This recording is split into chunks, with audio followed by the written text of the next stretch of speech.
The death was a tough adversary.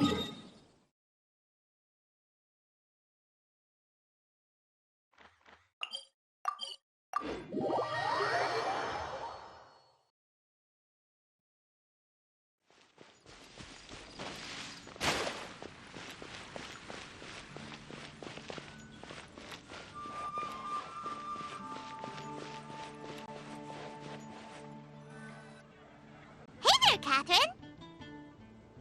Good day, you two. It's nice to see you here at this festive time.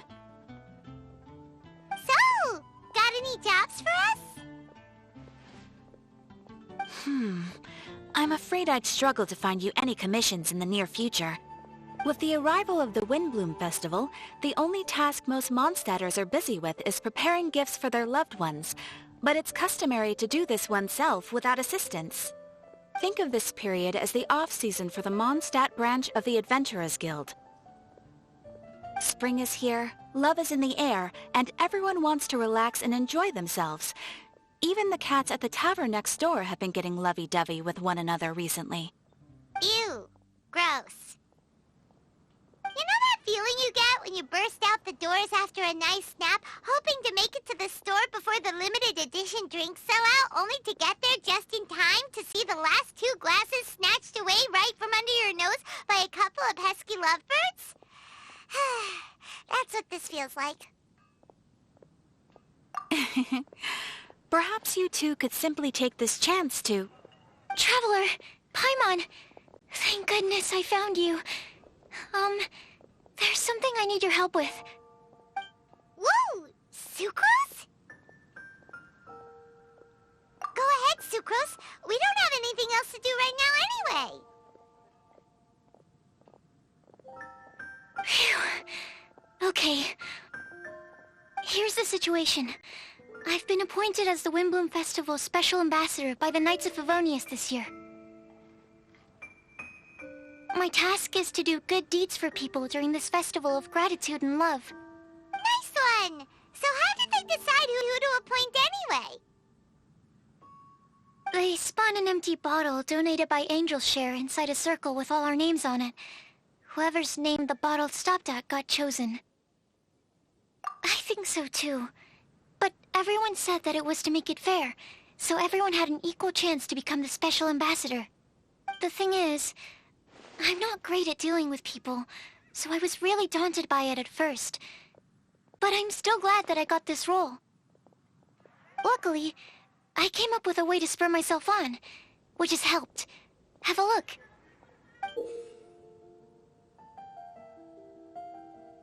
Is that a test tube? Yep, every time I do a good deed for someone, I get them to breathe into a test tube.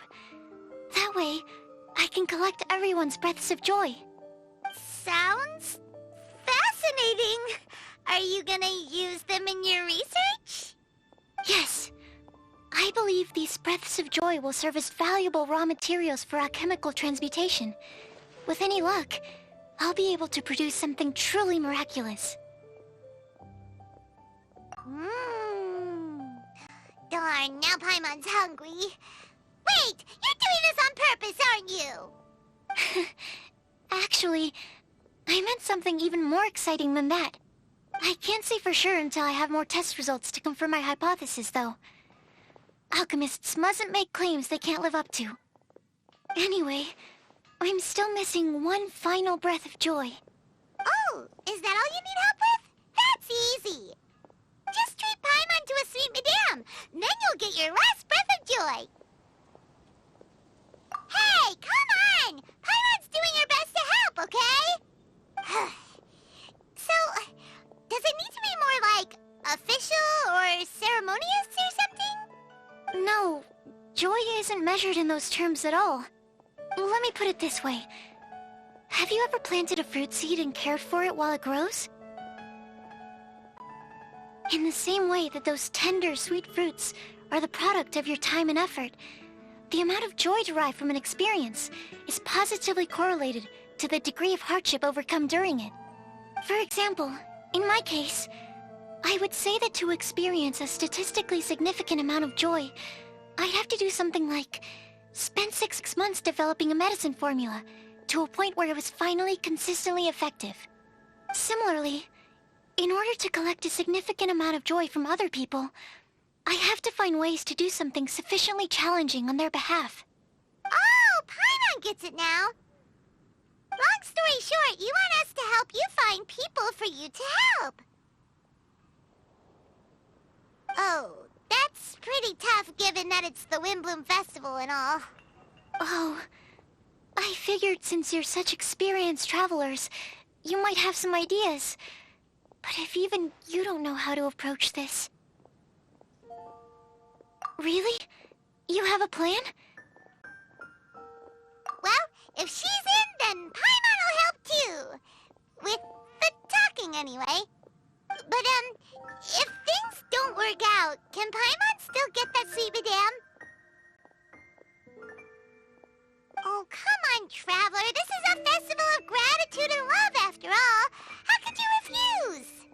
Excuse me, Sucrose? Could I borrow you for a second? Package for you. Oh, sure. Be right back.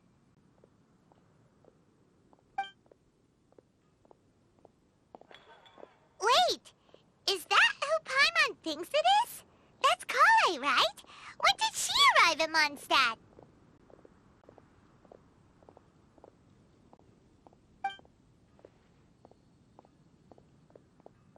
Let's go say hi!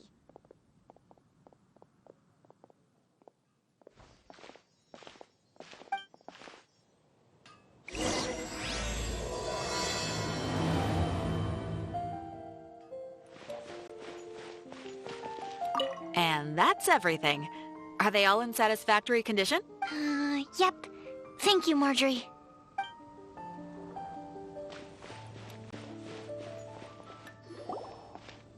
Kale! Hey! Oh, hey you guys. What are the chances? You were staring into space just now. Something the matter? No, don't worry. I'm fine. I was just looking at a Mondstadt children's book in the souvenir shop over there. While I was flipping through it, a piece of paper fell out. The writing on it was really mysterious. Almost like a prophecy. If you can do these things, you may light the lantern of utmost joy and receive a supreme blessing. And what does these things refer to? Find a flower that is not of this world. Find a guide who will never get lost. Find one who would never lie. Find a legend that never ends. So, 4 things in total. Here, have a look. I asked a lady who owns the store about it, but she said that she didn't know anything about any paper slips.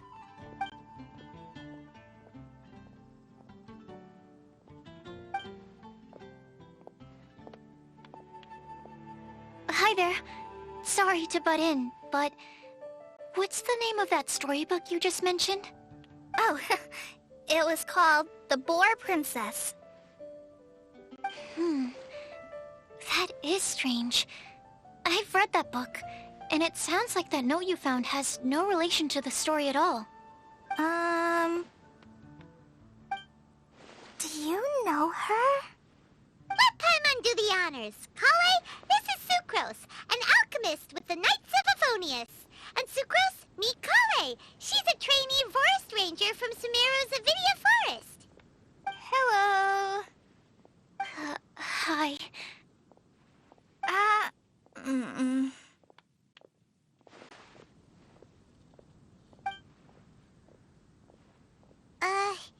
This is getting awkward fast.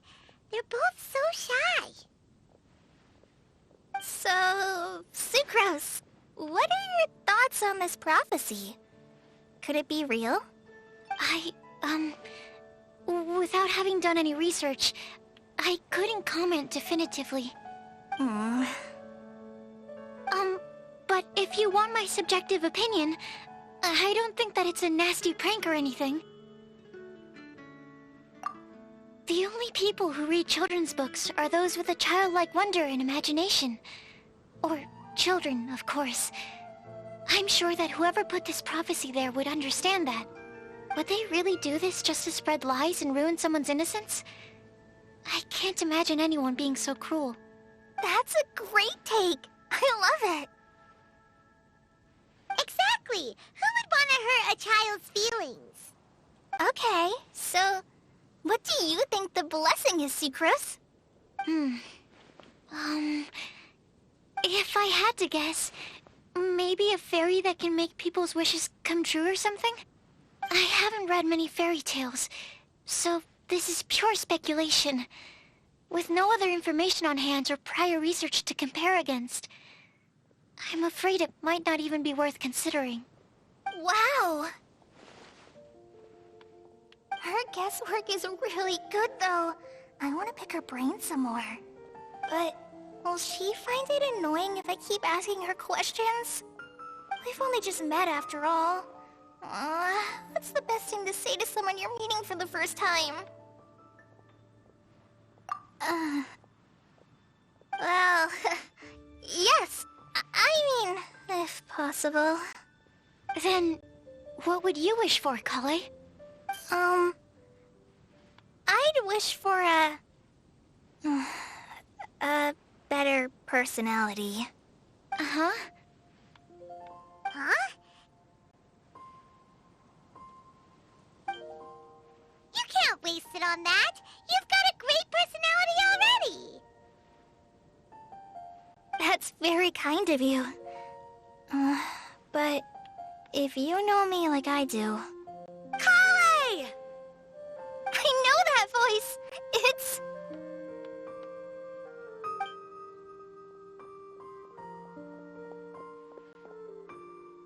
Kale! Whew. You made good time, huh? You're way earlier than I expected. I spotted your green hair way off in the distance. Good thing my eyes are sharp, or I'd have missed you. Amber! Have you been doing well? Did you finish all the pita pockets I brought you last time? You bet. They're getting yummier each time you make them. Huh? Wait, remind Paimon, have you been to Mondstadt before?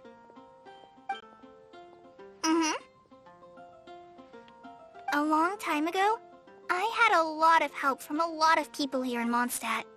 So ever since my Alizar got better, I've been looking out for an opportunity to come back to Mondstadt and tell them all the news that I've been cured. Thanks. If it's okay with everyone, why don't I take Kale for a walk around town? I'd like to show her some of the places she didn't get to see last time. Of course. Fine by me. Sure, go right ahead.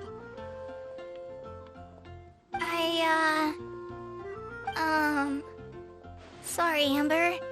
I agreed to meet my traveling companions by the city gate in a few minutes, so I can't go with you just yet. Oh, that's all right. In that case, you guys go rest up, and I'll go see Master Jean to ask for some time off. Oh, okay. Traveler Sucrose, could you look after Kale for now? I'll come get her later and take her out. There's still a whole bunch of people I need to introduce her to. Sure, no problem. Awesome. See you later then.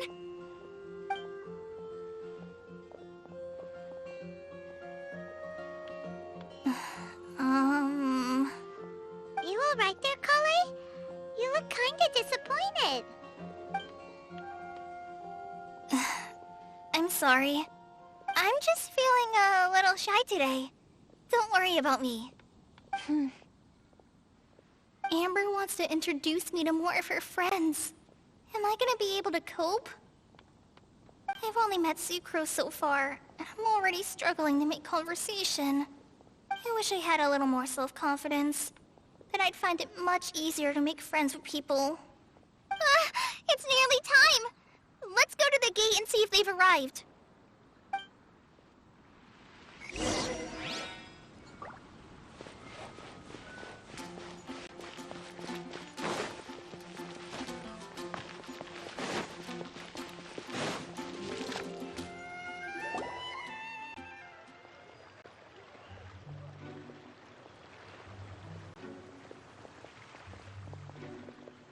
Why is this humble windmill such a great view? I mean, it's understandable. It must have been a long time since you last came to Mondstadt. Because it is the true Great Vayu Viastra?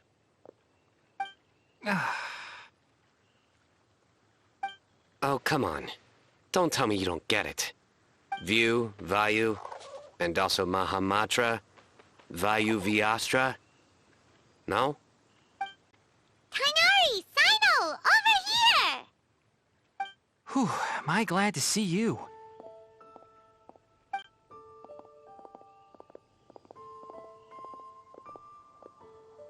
And who's this young lady?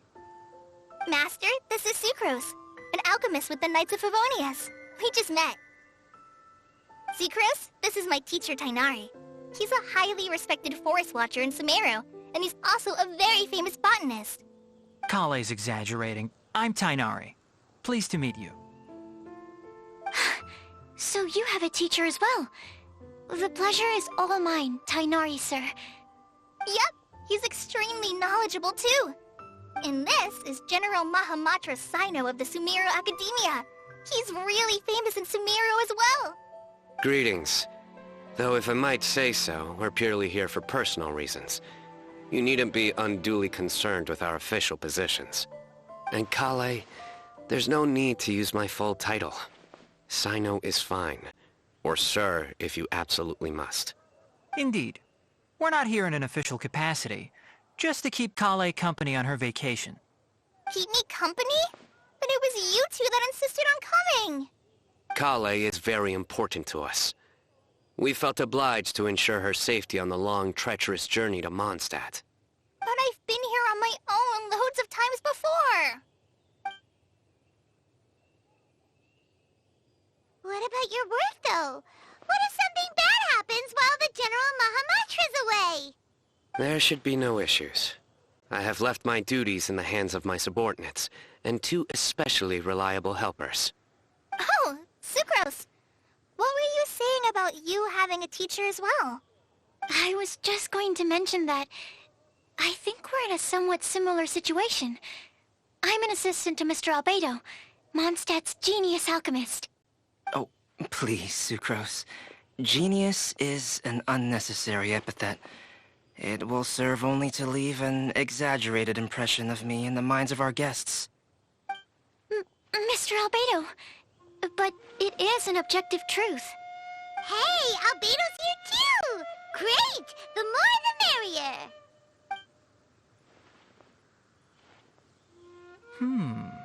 So tell me, Sucrose, since your specialty is bioalchemy, what do you know about the antitoxic properties of the calla lily? Wait! Can we hold off on the nerdy topic for now? Paimon doesn't want to be left out. Oh, as it happens, I've studied the calla lily in quite some detail before, with it being a species native to Mondstadt.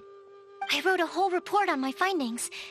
If you're interested, Mr. Tighnari, sir, I can go get it for you. We're supposed to be here on vacation, and you're already thinking about how to improve your herbal medicines? Also, I thought we'd agreed to take on new identities for this trip. What new identities? Mine was Adventurer Sino, skilled desert explorer. Tighnari's was technological consultant to the treasure hoarders, and Kale's was traveling musician. Very much so.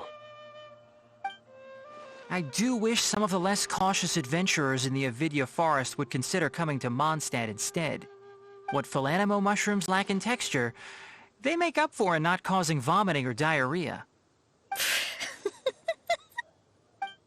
Are you contemplating using some compounds from the calla lily as active ingredients in a targeted antidote? Yes, I gathered a few on the way here, and my initial research suggests to me that it could be worth a try. Okay, I got it. But as much as I don't wish to be a wet blanket, it takes a huge amount of experimental data to conclusively prove how different drugs interact. Estimating the total development time would be very difficult. Add in the time for procurement and delivery of essential materials, and I'm not sure if we could complete development before you need to return.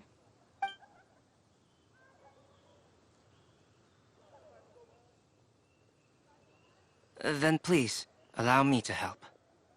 Mr. Albedo. Apologies for my tardy entrance in the present discussion. I understand you're looking to make an antidote for poisonous fungi, correct? If you happen to have some samples with you, or relevant documentation on hand, perhaps you might give me the chance to review them later. But before that, I invite the three of you to look at this.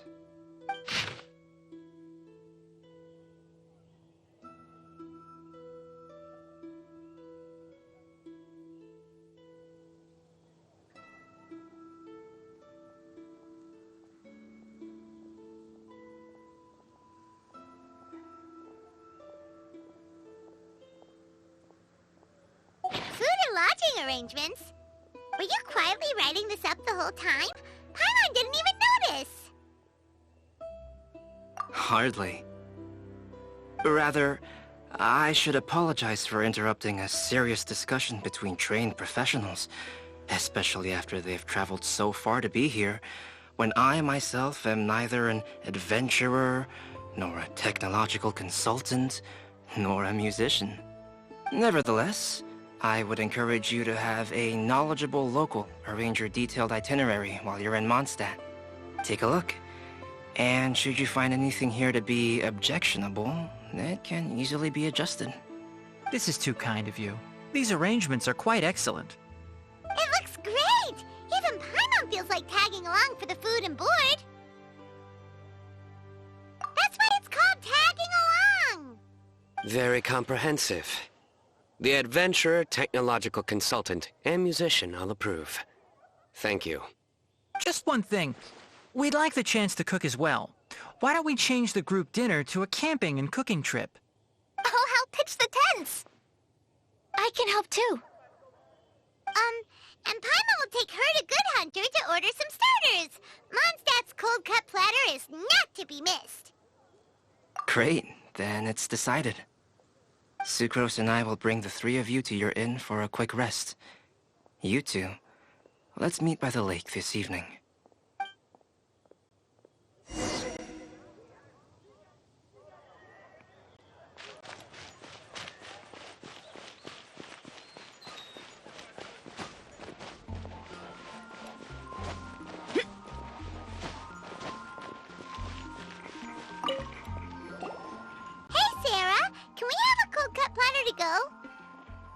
Sure, coming right up. Would you like anything else? Do we, want anything else? Yay! So you do remember after all! You're just the best! Paimon will give you the sweet flower from that sweet madame as a Windblume. No need to worry about that! Paimon can make room for good food. All right, just a moment.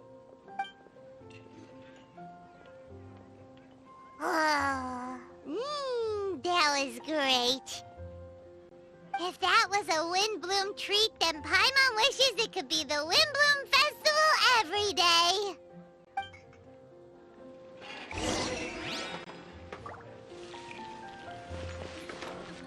I wonder how many bouquets I'll receive this year.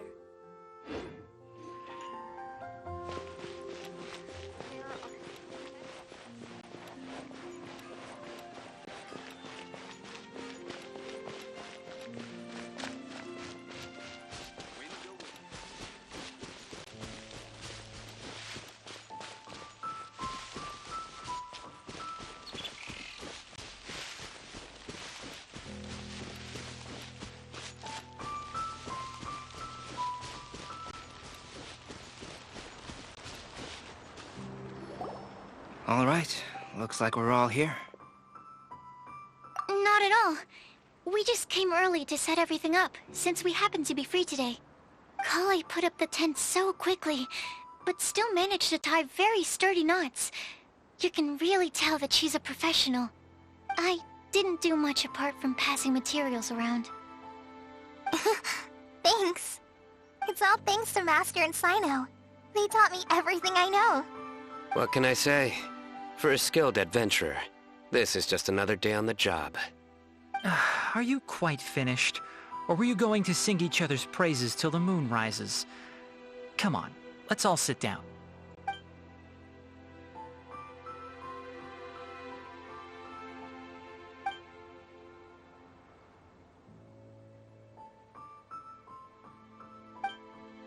That sunshine sprat was really very good. I didn't watch you cook it, but I believe that the prominent umami flavor of the dish owes itself to more than the fish alone. That's correct. Any further deductions? Let me think. The aroma was quite uniform. Unlike that of a spice blend, it was also unfamiliar to me. So I would venture that it was a Mondstadt specialty. As far as edible Mondstadt plant species are concerned, calla lilies are usually used in soups. So if I had to guess... small lampgrass? That's right.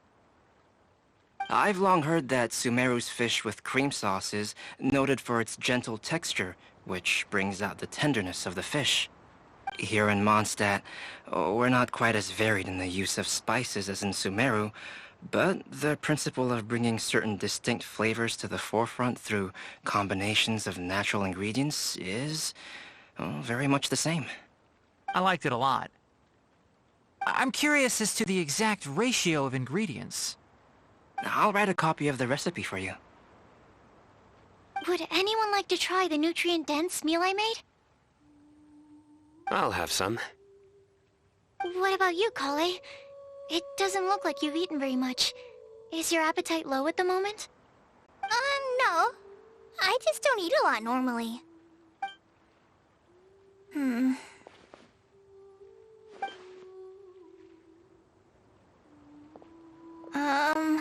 Sorry. I didn't mean to make things awkward. Tighnari, while we were on the road, we spotted something white, walking on two legs. Was that Paimon? Which day was this? Just after passing through Stonegate. Sino, are you sure your eyes were working that day? Or maybe your hood was blocking your vision? Paimon always flies. There's no way she'd ever walk. Is that right? I thought that you'd made me snacked on too many local ground nuts.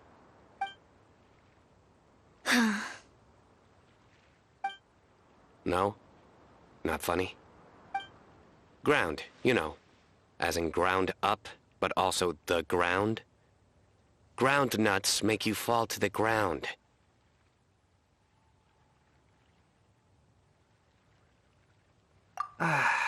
Think of this as part of the process of getting to know Sino. On the bright side, these jokes show that he thinks of you as his friends. Still, we could test a hypothesis. What hypothesis? That plant species indigenous to Mondstadt may have an effect on the motor functions of flying lifeforms. Hey! Paimon's not your test subject!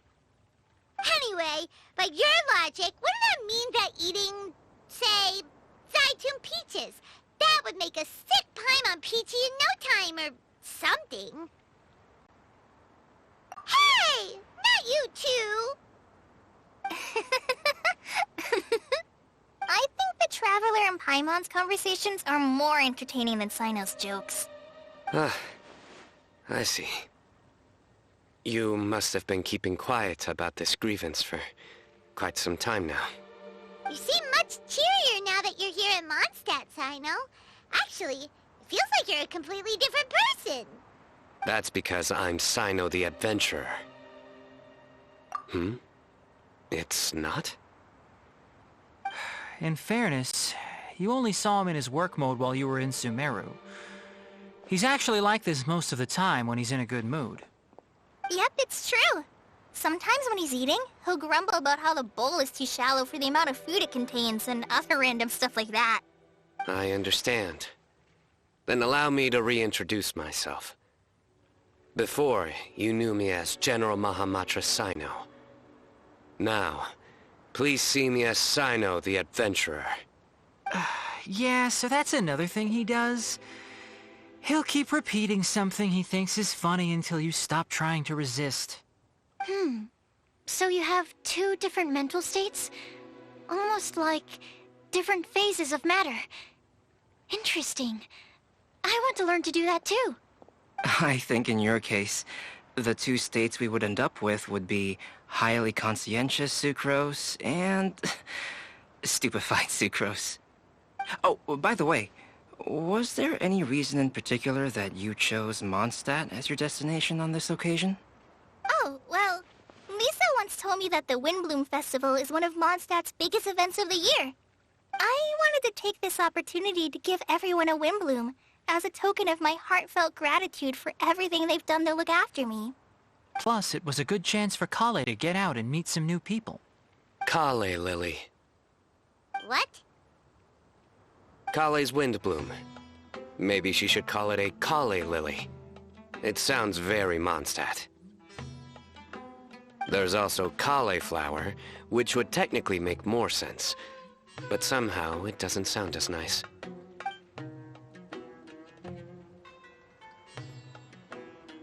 Moving swiftly on. Wow, he just completely ignored the joke and carried on the conversation. Guess sometimes that's the only way forward. Sumeru's been through some major changes recently, and things at work have only just started to calm down. I don't get many opportunities to take a vacation, and this was a chance to join Kale on her trip while also learning a few things about Mondstadt's flora and fauna that I'll be able to pass on to my peers and students on my return. Two birds with one stone. How about you, Sino? I came to ensure Kale's safety. Safety. That's just an excuse. Plain and simple. Also, there's the matter of a Genius Invocation TCG custom-made card back. Aha! So you did have an ulterior motive. Have you all played Genius Invocation TCG before? Well, you should. For the sake of our continued friendship. When I first began contemplating getting a new card back, I asked around before eventually deciding to ask the legendary Mr. Kaltz for guidance. A friend of mine, Sawada, whom I played cards with on occasion, had been to Inazuma for the Irodori Festival. He told me that Kaltz was a Mondstadter, so I should try my luck there. Kaltz? Isn't that... You mean, he's a friend of yours? I see. So, you came to Mondstadt in search of Kaltz. No, that is inaccurate. I came here principally to protect Kale. You most certainly did not. Kale's been here on the quiet numerous times, and this is the first time you felt the need to join. Not only me, same applies to you too, doesn't it? If my writer friend were here now, I'm sure he would describe this curious coincidence as having the makings of a good story. It's always a pleasure to meet a fan. Oh, here it comes. Wait, you mean you're Mr. Kaltz? Having my new friends address me by my pen name feels... somewhat unusual. Please, just call me Albedo. Huh. So you're Kaltz. Sino's been talking about you non-stop recently. He's intent on getting you to design a bespoke card back for him. You didn't have to say all that. I don't usually take private commissions, but I believe that we are friends now, all of us.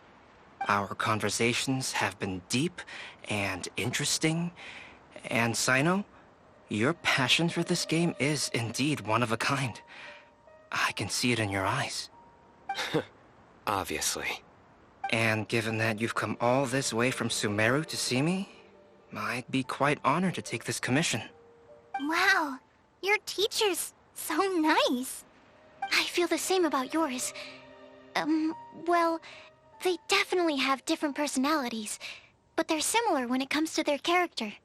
So, how much should I budget for the timeless masterpiece you will produce for me?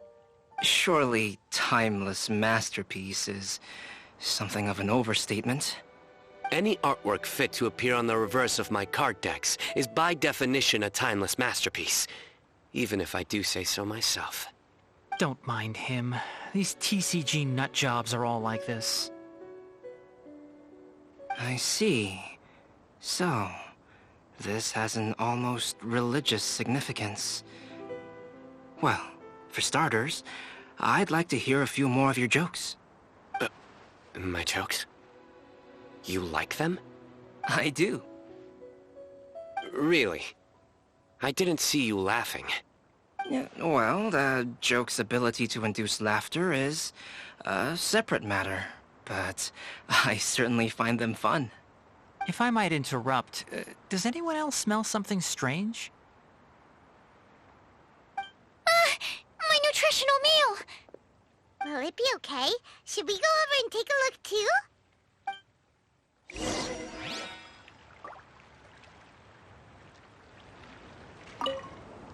I'd be grateful if you could check on Sucrose. As for our new friends here, leave them to me.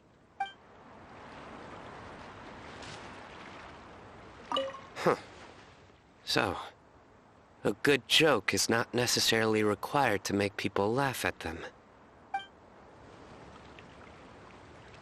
Well, Albedo and Sucrose were delightful, but this was still an exhausting meal.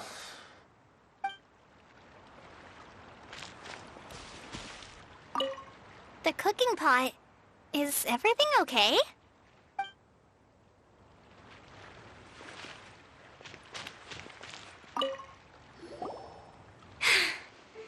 Only the base is burned. We can still use the cooking pot. It just needs a bit of a wash. Good thing Tainari's nose is so sharp. Has he been in this kind of situation a lot before? I know, it's just... I'm sorry to disappoint Sino. I guess we'll have to do this again another day. Oh, yes. I'm not sure if you've noticed. Kali seems a little... depressed. I noticed she was in a low mood when everyone was talking. Remember that note she received? I was just thinking. I want to try solving this riddle and giving Kali the chance to accept the blessing. Oh, yeah! She's the one who needs your help. Exactly. Maybe she'll be willing to breathe into my test tube. But anyway, that can wait. As much as I'd like to make progress in my research, I'd prefer to see her smile. All right, we'll help out too. You will? Then tell me, honestly, do you think that this prophecy is for real too? Uh-huh. Right! Alright, let's meet at the alchemy crafting bench in the city. I've got some thinking to do in the meantime. We're back. Oh, what a shame. You just missed a joke about windmills. Stop, please. I don't need to hear it a fifth time. That bad, huh? Well, now Paimon really wants to hear it for some reason. Didn't you say you want to see the Dragon of the East at some point? When are you going? Tomorrow morning. And you? What are your plans? I'll go into the mountains to have a stroll and collect a few plants as samples. Oh, perhaps I could join you? I'll be looking for inspiration for these card back illustrations. Found you!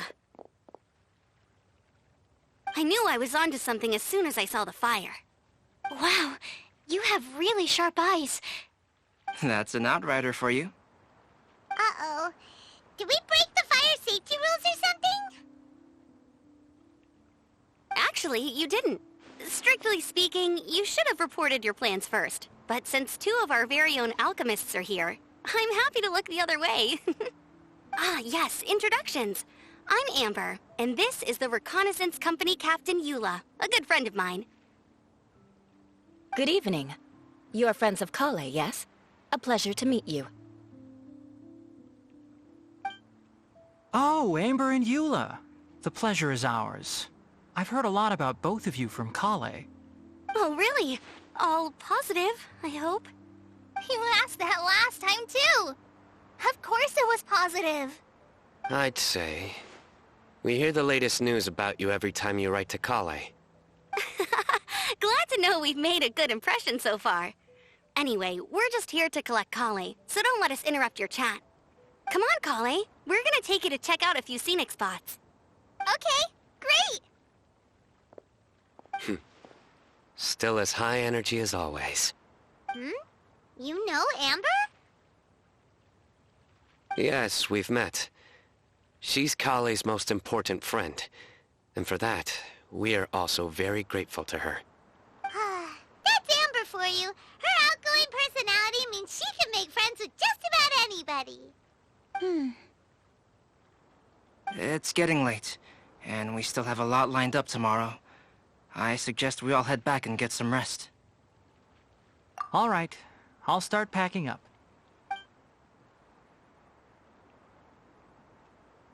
You're gonna get the tone-deaf bard to check out that note, aren't you? Guess Paimon knows you pretty well, huh? Knowing him, he should be hitting the taverns around this time. We can go corner him and make him answer our questions. Let's move!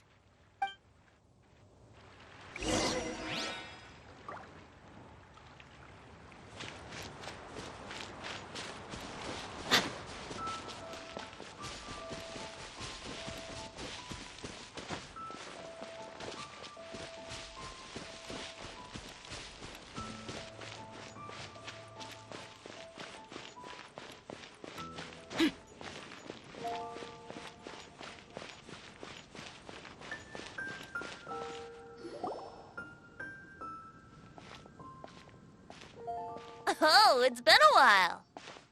Paimon called it. Tone-deaf bard drinking as usual. Put your drink down and get your game face on. We've got some important questions for you, mister. Okay. So, what do you make of it? Aren't you forgetting something? It's the Windblume Festival right now. You can't just go around asking people for help so blatantly. Well, if you won't tell us the answer, could you at least tell us if this thing's worth a shot?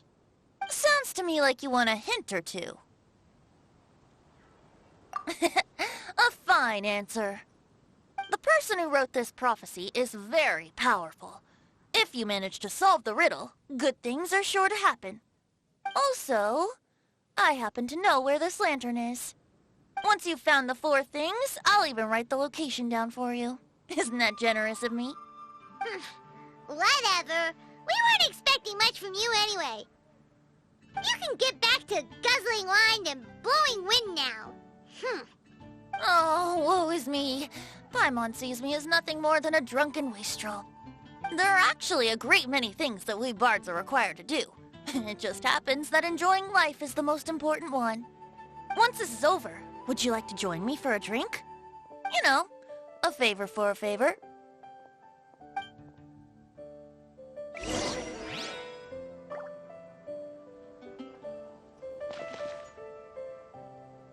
Or, given the way that you're staring at me, perhaps you'd like to get me that drink now? I, of course, would be most amenable to that. But I believe you have friends waiting for you. Don't worry, there'll be plenty of time during the festival.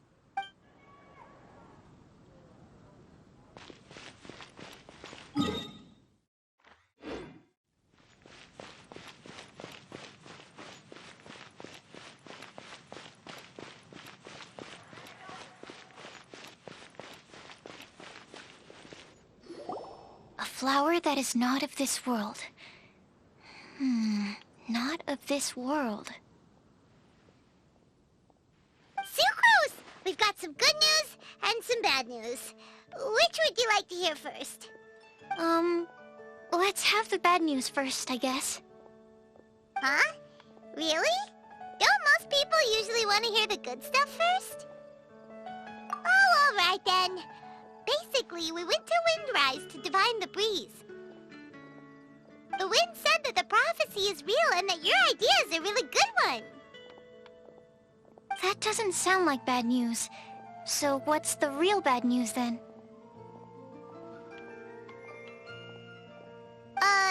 Paimon ate the bad news!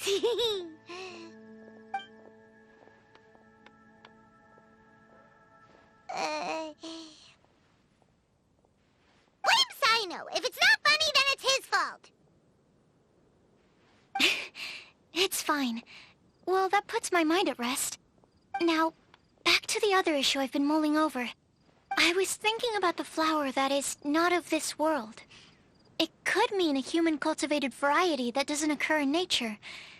But that's basically claiming that it doesn't come from this world in the first place, when actually it's just a variant of an existing breed.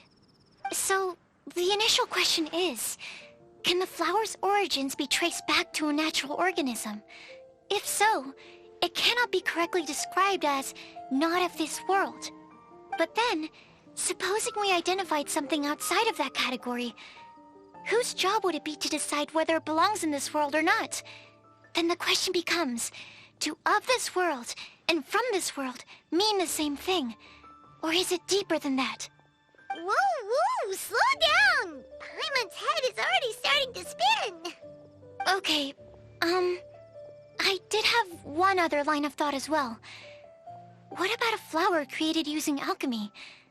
Would that be not of this world? Albedo may know the answer, but asking him right away would be like asking the teacher for the answers to your exam paper. It would render our search for the truth meaningless. I'd rather try and figure this out for myself. Could it be the Windblume? Oh, now that you mention it, that's definitely a possibility. The Windblume doesn't refer to a specific flower. Everyone defines what it means for themselves. In which case, the Windblume doesn't exist in reality. This does seem like a promising direction. I've made a note. Okay, I better go read up on this. Yay! Paimon was actually useful this time! Guess we have that sweet madame to thank, huh? I'll need some time to prepare. Could we meet up here in, say, 2 days' time? Sure thing! In the meantime, we'll also think about the other 3 riddles in the prophecy. But, since we're really going for this now, shouldn't we say something to Kale about it? I originally wanted to leave it as a surprise for her, and I also didn't want to get her hopes up over nothing. But you're right, Paimon. I'll need to be careful how I word it. But I'll try to find some time over the next couple days to mention it to her. All right. Thanks so much.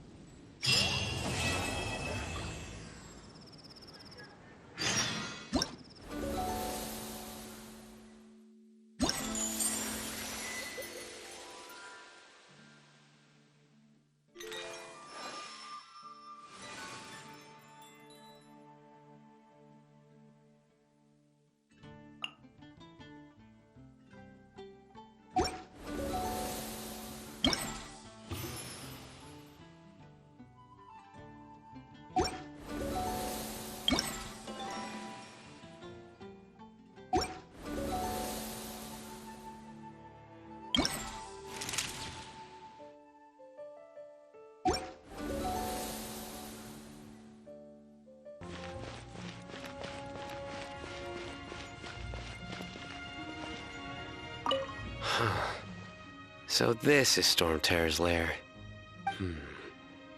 From which direction will Storm Terror appear, I wonder? Excuse me. Who's there? Oh, sorry, I didn't mean to disturb you. I apologize as well. I acted on force of habit. You must be a local, yes? My name is Sino, and I'm here sightseeing in Mondstadt. In truth, it is I who am disturbing you. Might I ask if you're looking for something here? I'm waiting for Storm Terror to arrive. You even set up a camera. Yes. I hope to capture a good picture as reference material for an artist I know. Oh, in that case, let me help keep watch too. From what I've heard, Storm Terror's movements have some regular schedule. Roughly how often does it appear? Hold on. I'll have to check against our data first. Let me consult my notes.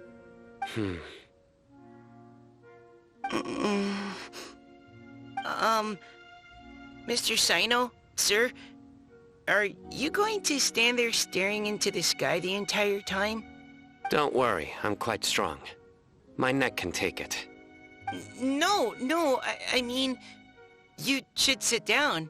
I brought a blanket. Here, you can borrow it. I'll be alright. Oh, okay. Well, weird. Now I'm staring up into the sky too.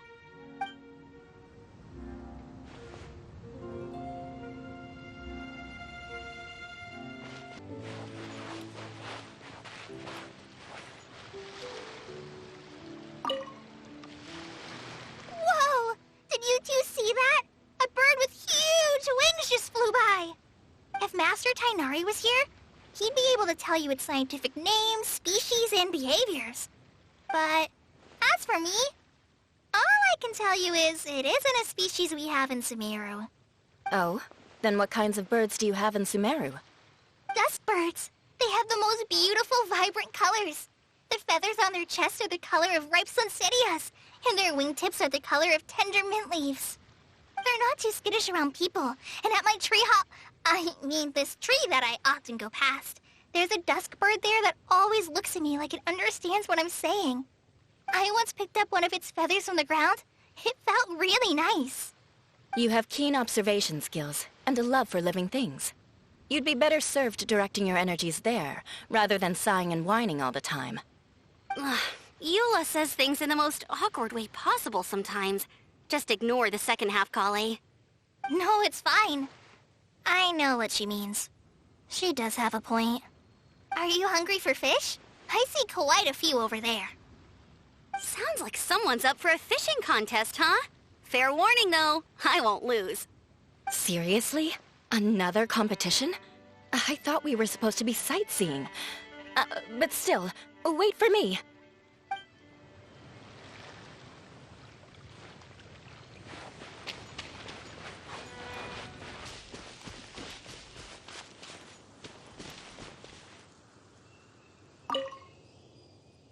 I've heard that Cecilias only grow in remote spots at high altitude, and that you're unlikely to ever see one unless you go looking for it. Though they can be preserved for a long time as specimens, I can't take back the beauty they possess in the wild. It's a shame. Shall I ask Sucrose to develop a Cecilia variant with improved soil adaptability for you? I should warn you, though, it may very well end up with a name like Tetratanic Ananimo Cecilia, or perhaps Epsilon Series Cecilia Variation 601 Sumeru Growth Type. Is this you attempting to tell a joke? Unfortunately not. I'm being completely serious. In that case, I look forward to, well, whichever of those two it ends up being. Back to our previous topic. If you wish to use antitoxic compounds from calla lilies in an antidote, then I have a few suggestions.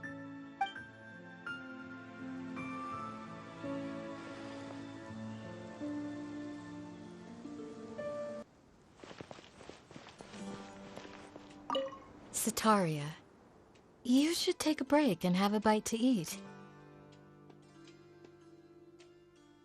Sataria? Thank you. Sorry, I was completely absorbed in what I was doing. I didn't even hear your voice. Oh, it's all right. I'm glad that you enjoy the work you're doing. Sorry you've ended up having to babysit me. I'm sure you have far more important things to do. Well, Ramon's busy with the Eremites these days. But having me stand in as your bodyguard must be a welcome breath of fresh air for you. It's a change for me, too. My first time working as a bodyguard. I'm just treating it as a chance to get a taste of Dia's line of work. I tried telling Mahamatra Sino that I can work unsupervised. Really, this ought to be the last of his worries. He said that educators willing to work in the desert are an extremely rare breed, so I need a bodyguard for protection at all times. I think he's being a little overprotective. But, at the end of the day, that's why we know we can count on the General Mahamatra. He and I are of the same mind in this case, so I am very happy to protect you. While you're in our village, we're partners. We don't want to cause you any unnecessary pressure, so please, try to enjoy your time here.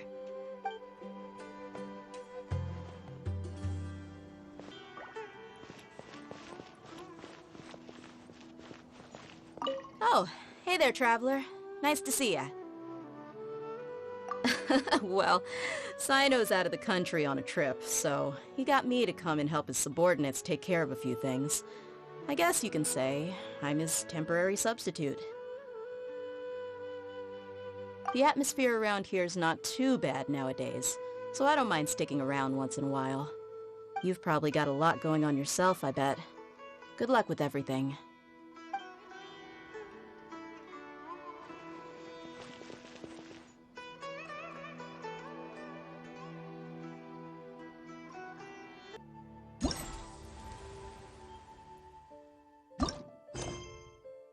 My people are used to the desert life.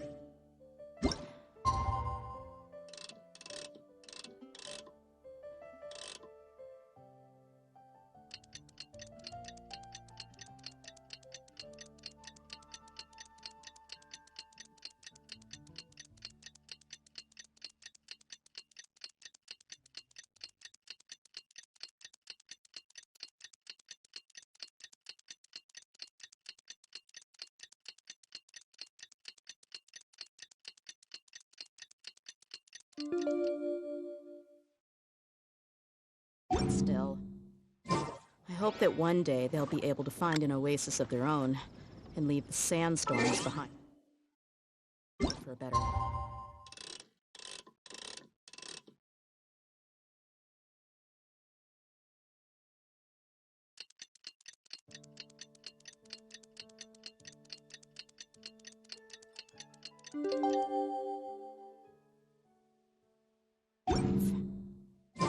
Today's the day! Let's go meet up with Sucrose!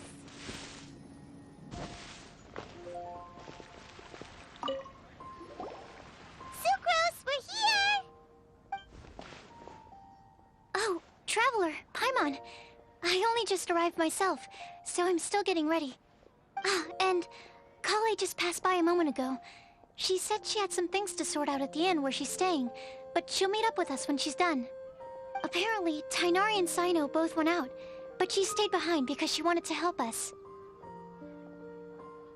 Not too bad. After reviewing it again with fresh eyes, I came up with a new theory which seems to hold some water. I'll attempt to explain it as simply as I can.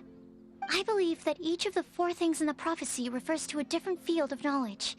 So, in a way, the prophecy is a test of the reader's intelligence. But it's unlikely for any one person to have expertise in all these different areas. So I suggest that we seek out one expert from each and get their opinion. Also, in 2 out of the 4 areas, the prophecy seems to want us to find specific people. It may even turn out that the people themselves are the answers.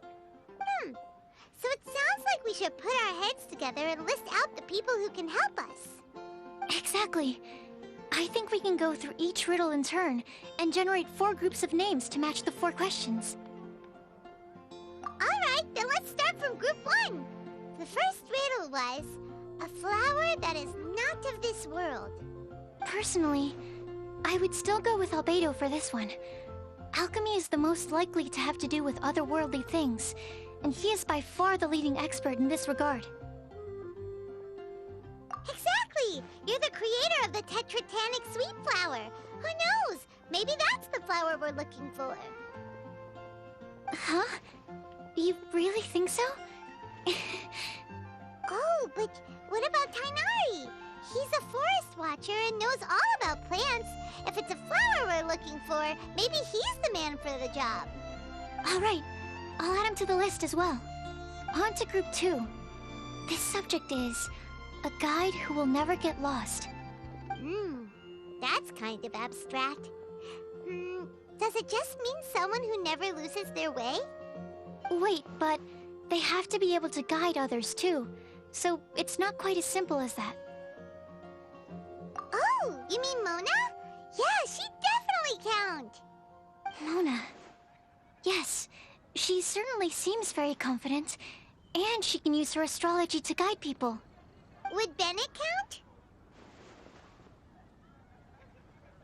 Well, his luck's so bad that as long as you go in the opposite direction from him, you'll always be going the right way, right? I see. I suppose I can't argue with that logic. Add him to the list. Finding everyone won't take long, so one extra person won't hurt. I know. Would Outrider Amber be a valid candidate for this category as well? Yeah, she would! She's got a great sense of direction after all. As a matter of fact, when the Traveler and Paimon first came to Mondstadt, she was actually the one who gave us directions. Yes, she's certainly a good guide. Is there anyone else? Let me think. Yes, I believe there may be one more. Albedo once made a set of equipment for Mika from the reconnaissance company. He's their surveyor, and an exceptional pathfinder. He's even instructed others in the discipline of surveying before. So, in my view, he's highly unlikely to lose his way, and would be very good at helping others find theirs. Cool! Another one for our list! Wait, Kale should have been here by now. Wonder what's taking her so long. Sorry, could we continue our chat somewhere else? Oh, you wanna go see how she's doing, right? Sure, let's all go.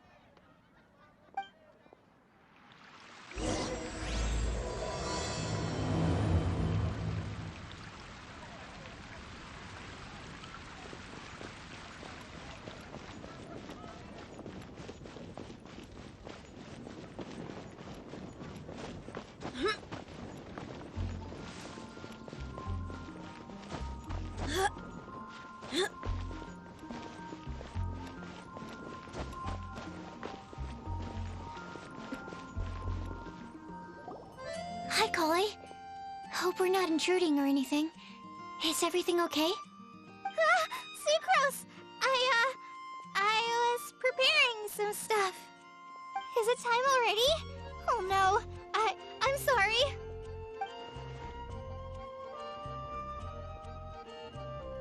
Don't worry.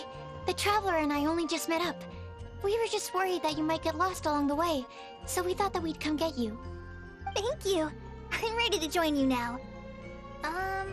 How's that thing going? So let's pick up where we left off. Next up is the third line. One who would never lie.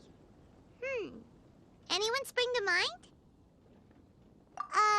You really think so? Seems like it would be pretty difficult for someone in his position to avoid having to lie.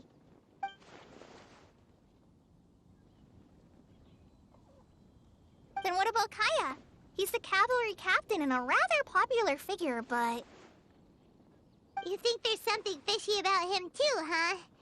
Yeah, he's definitely a sneaky one. Bet he lies all the time. I can't help but agree with you there. There's the tone-deaf bard. But on second thought, he wouldn't qualify either. He talks way too much nonsense. Is there anyone else we're missing? Acting Grandmaster Jean? She has a good name in that regard. But from what I know, she sometimes covers up the truth out of concern for those around her. For example, when Lisa loses track of time in the library and misses her patrol shift, Jean will come up with some excuse, like Lisa's ill today. Also, she sometimes makes up stories to get Klee to behave, like the one about the big monster that comes to catch naughty kids who don't go to bed on time. Do you think that rules her out? White lies are still lies, but do we really have to reject her because of some harmless fibs? It's not like she had evil intentions. No, we're the ones being strict. Rosaria doesn't strike me as the type of person to lie. Oh, Kale, you probably haven't met her yet, have you? She's a sister from the church who looks, a little scary and not very sociable. She stopped by the alchemy bench once, a long time ago, and asked me about Albedo. I thought maybe she was trying to find him, for work or something. But when I asked, she just said that she was curious about him because he was so intelligent, and wanted to talk to his assistant to find out what he was like. A lot of people might have given a more tactful justification, but I could see in her face that she wasn't trying to hide anything. She was just very direct and straightforward. That's why I don't think of her as the lying type. Rosaria doesn't look like the sort of person you'd want to get into a fight with. Maybe she just fights her way out of situations that some people might lie to get out of. I can definitely see that. I've also heard the other sisters say that Rosaria doesn't even make excuses when she skips choir. She just doesn't show up. She's a tough cookie, huh? Let's put her name down. In that case, I think Sino fits in this list too. True. Lying's probably more trouble than it's worth for someone like him. Kinda like with Rosaria. Oh, and Paimon also nominates Razor. Bet he couldn't lie to save his life. I've also got someone else in mind. Noelle, the trainee knight. She's a very honest person. I don't think she'd tell a lie. Alrighty, write her name down too. Wait, there's one more person. You know, our long-standing staffer at the alchemy bench. Huh? You mean Timaeus? Yes, him. Truth be told, he's been love-struck recently. He swore that he wouldn't say a dishonest word or slack off until he succeeds in getting the woman he loves. Timaeus has a crush? Yes, that's right. Well, who is it? Do you know her? I've never met her. All I know is that she's from Liyue. Timaeus says that she's fun, has a great personality, and is very, very good looking. Since we're on the topic, helping Timaeus win the lady of his dreams was also one of my goals for this Windblume festival. But how can we help with that? I don't know. Make sure he uses nice paper and a fancy envelope when he sends letters to her. Help him pick a nice gift and wrap it properly. That sort of thing. Yeah! I had the same situation once in the Avidia Forest. I helped another forest ranger out by delivering a love letter to the coworker she likes. Yep, that sort of thing exactly. Oh, also, I helped him with some of the groundwork for one of his research projects. He must have appreciated it, because he gave me a refrigeration device that he's been developing as a thank you gift. Is it any good? I mean, it looks nice. Sounds like a no. Alright, guess we'll put Loverboy down on the list then. Okay, so last of all, we have a legend that never ends. Anyone come to mind for this particular line? Lisa, perhaps? A librarian understands books best, and aren't most legends written down somewhere?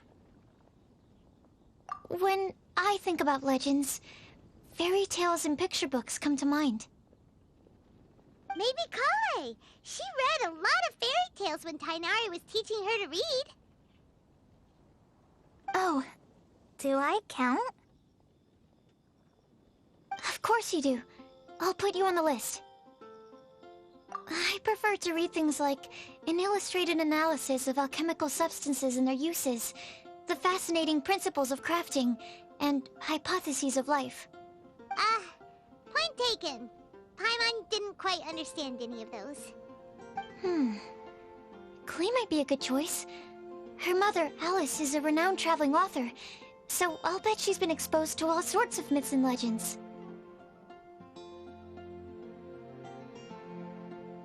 Alright then, Klee makes the short list.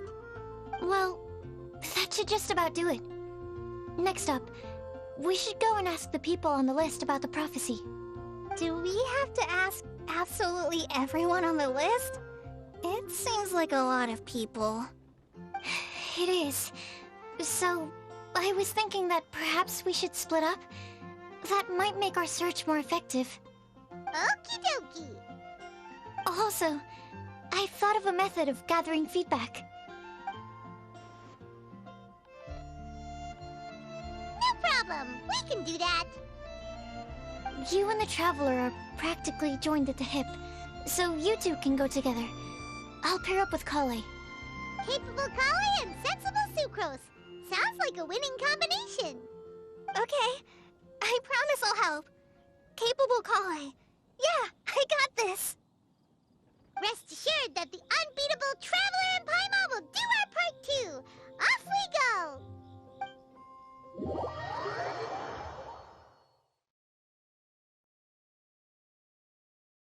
I plan on starting from the person with the most defined stronghold. So, let's go to the library. Lisa should be there. Stronghold. That's an, interesting word to use. Maybe den? No, that's even worse. How about layer?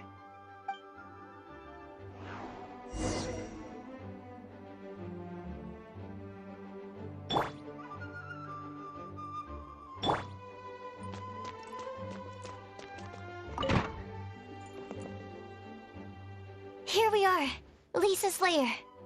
Oh no, that was a bad word choice. Now Sucrose is using it. It's all my fault. Lisa, might I ask if... Huh?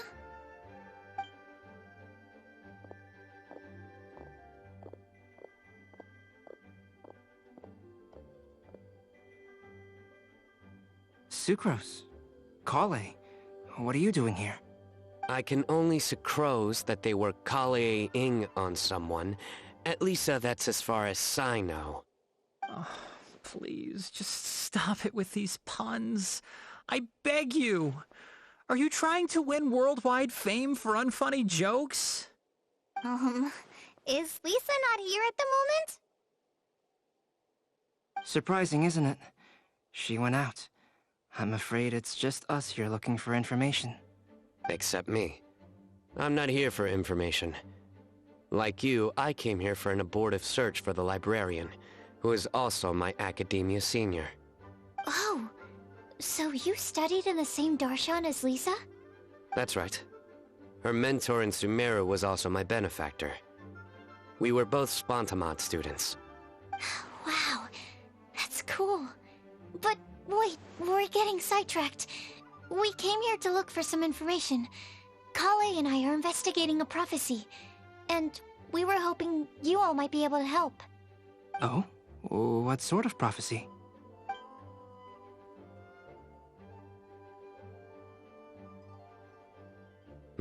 I see.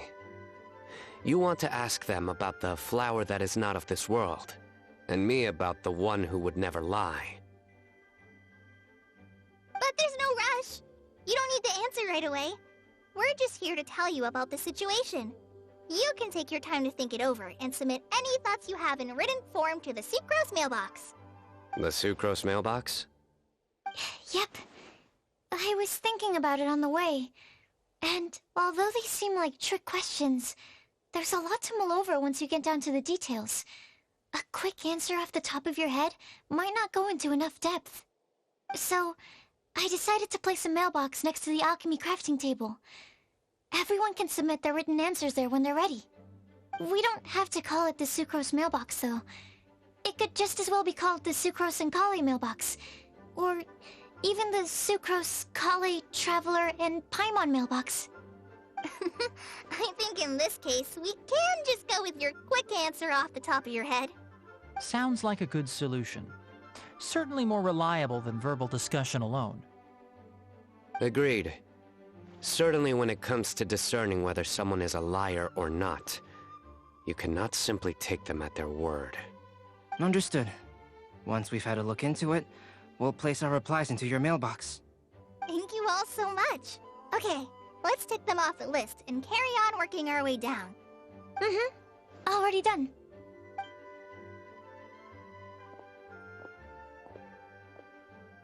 I'm pleasantly surprised to see those two introverts getting along so well.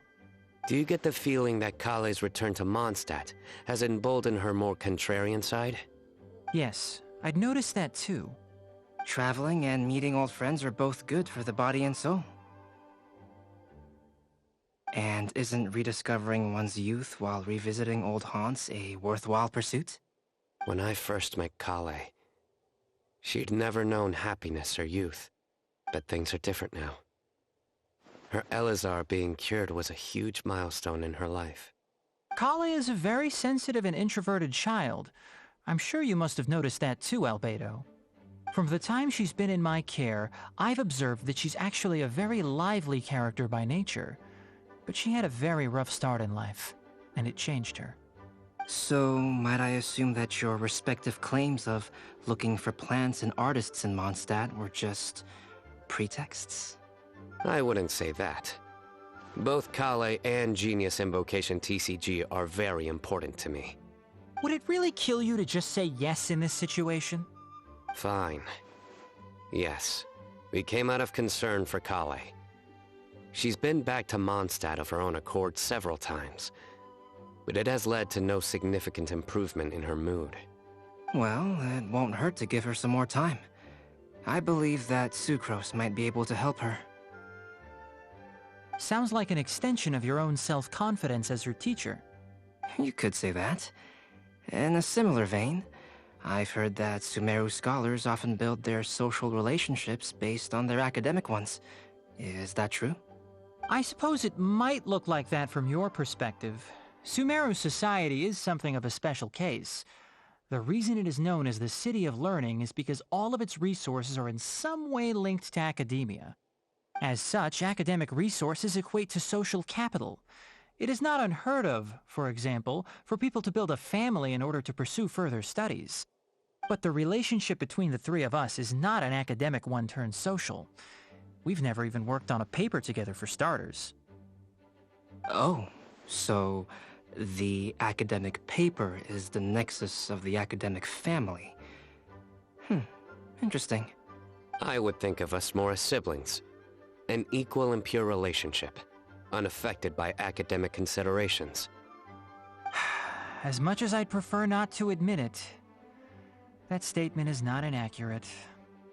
I can understand that position. I have a younger sister myself, and it's only natural for me to be protective of her. What you described fits the idea of a city of learning, as I imagine it. The family is where all social relationships intersect. As such, a family founded on common goals may actually be more stable. By the way, who's the eldest between you? Let's not go down this rabbit hole, please. In terms of age, I'm the eldest, of course. He just doesn't want to admit it. But your mental age is younger than that. I dare say even by enough to be the youngest sibling. Perhaps I could bring Kale into this happy family to be your elder sister. No. You will never see me admit to being the youngest sibling. Except perhaps as a last-ditch effort to turn the tables in a game of cards.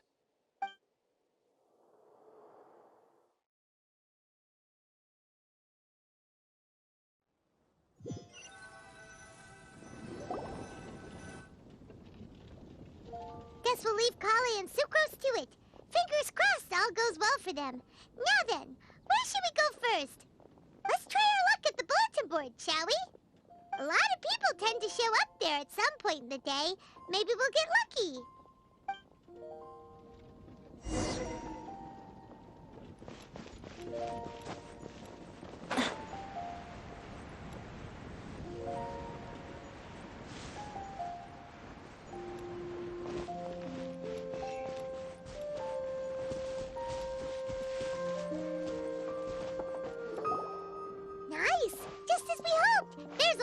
People here.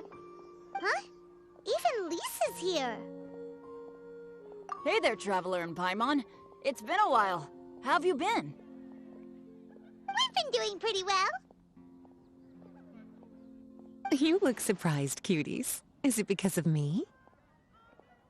Teacher is not at the usual place. Oh, please. It's not as if I'm glued to my chair. I like to get out for a little fresh air every once in a while. Mika's here today, so I thought it'd be a good time to introduce him to Bennett and Razor. They're all out and about quite often, so it's helpful for them to get to know one another. Hello, everyone. My name is Mika. I look forward to working with you. No need to be so formal. We've known them for ages. They're cool. Windblume. Fun? Actually, we haven't gotten to the fun part yet. We've been busy investigating a prophecy. A prophecy? What kind? A good one or a bad one?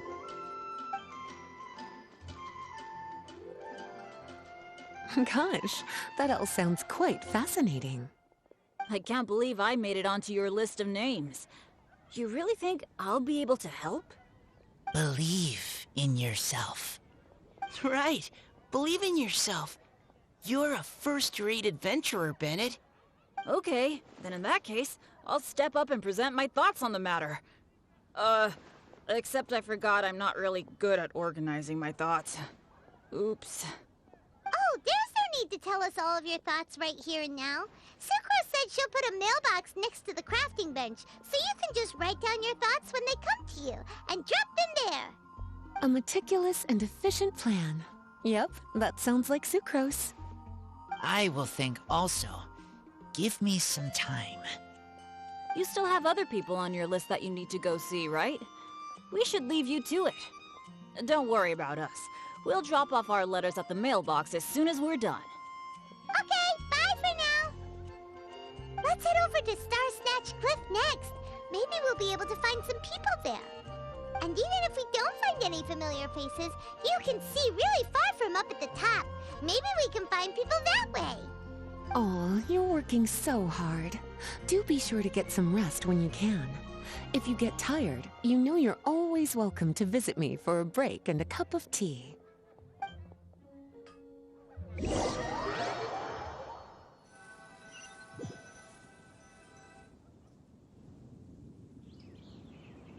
Where to next? Let me check my notes. Huh! This way!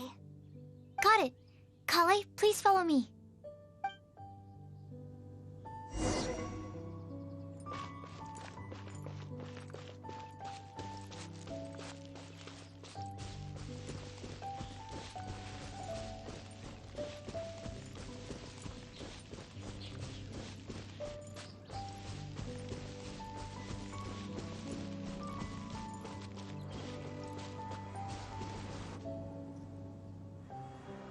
Oh, it's our lucky day. There are several people over there. Amber? Wow, and Eula's with her too.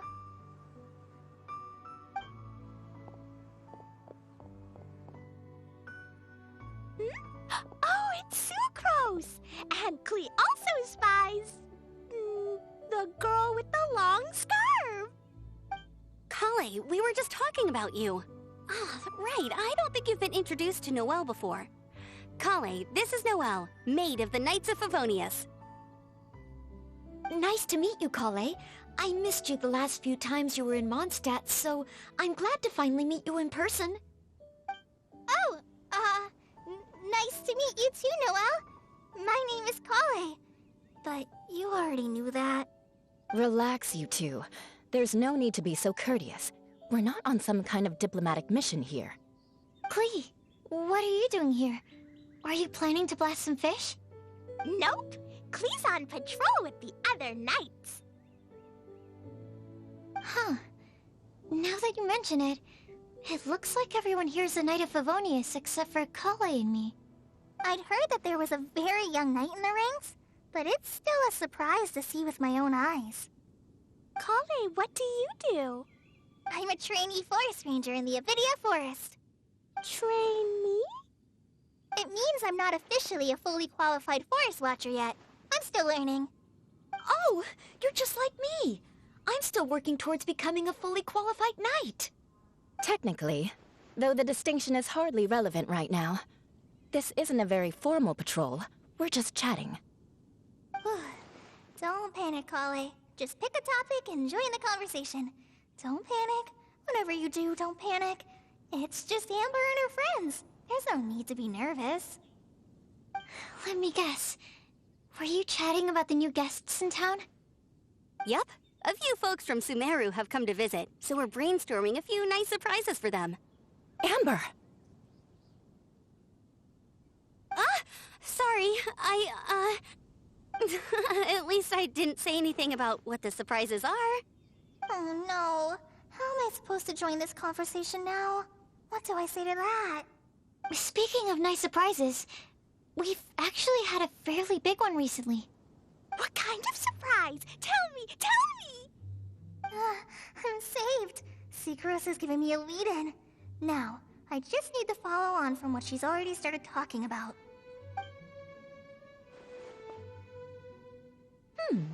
What an interesting prophecy. I have no idea what the answers could be, though.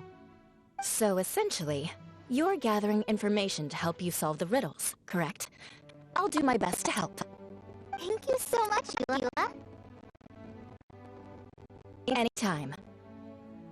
There's no need to answer right away. We'll put a mailbox next to the crafting bench for people to drop us a note once they've thought of something. I'll drop something in there for sure. Nice idea. I think we can all commit to writing a note. We'll see what we can come up with. Yup, don't worry. You can count on us. But we do have to finish our patrol first. What route are you taking today? We started in the Stormbearer Mountains, and we'll end at the city gates. You'd be very welcome to join us, but it sounds like you're pretty busy with all this. No. There's always next time. We'll join up with you after we're done working through this prophecy. Oh, yeah, so, we'll be on our way for now. See you later. Have a safe trip back.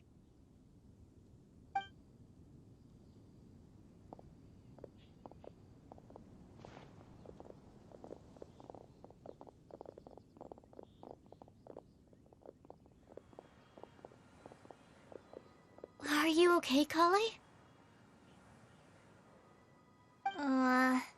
Was it that obvious? No, not at all. It just looked like you had something on your mind. So that means it was obvious. Whatever's bothering you, you can talk to me about it if you want. I'm happy to help. Thanks, Sucrose. Well, the truth is, I don't really know how to act around Amber and the others. Really?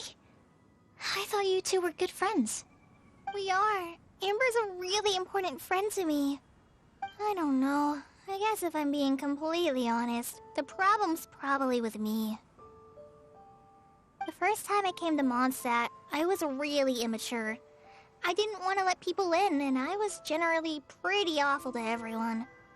Amber was the one person who didn't give up on me, and if it wasn't for her persistence, I wouldn't have found a friend at all. Without Amber, I might not even be here today. And because of that, I really look up to her. I think of her as my role model, and hoped that maybe one day, I could learn to be like her. But after trying and failing for several years, I think I finally realized. I'm no Amber, and I never will be. Looking back, it seems silly that I ever thought like that. We're nothing alike at all. My personality's so... weird. I always get so anxious and I overthink everything. Aw, Kale, don't say that. Sucrose? Would it be okay if I told you a bit about my past?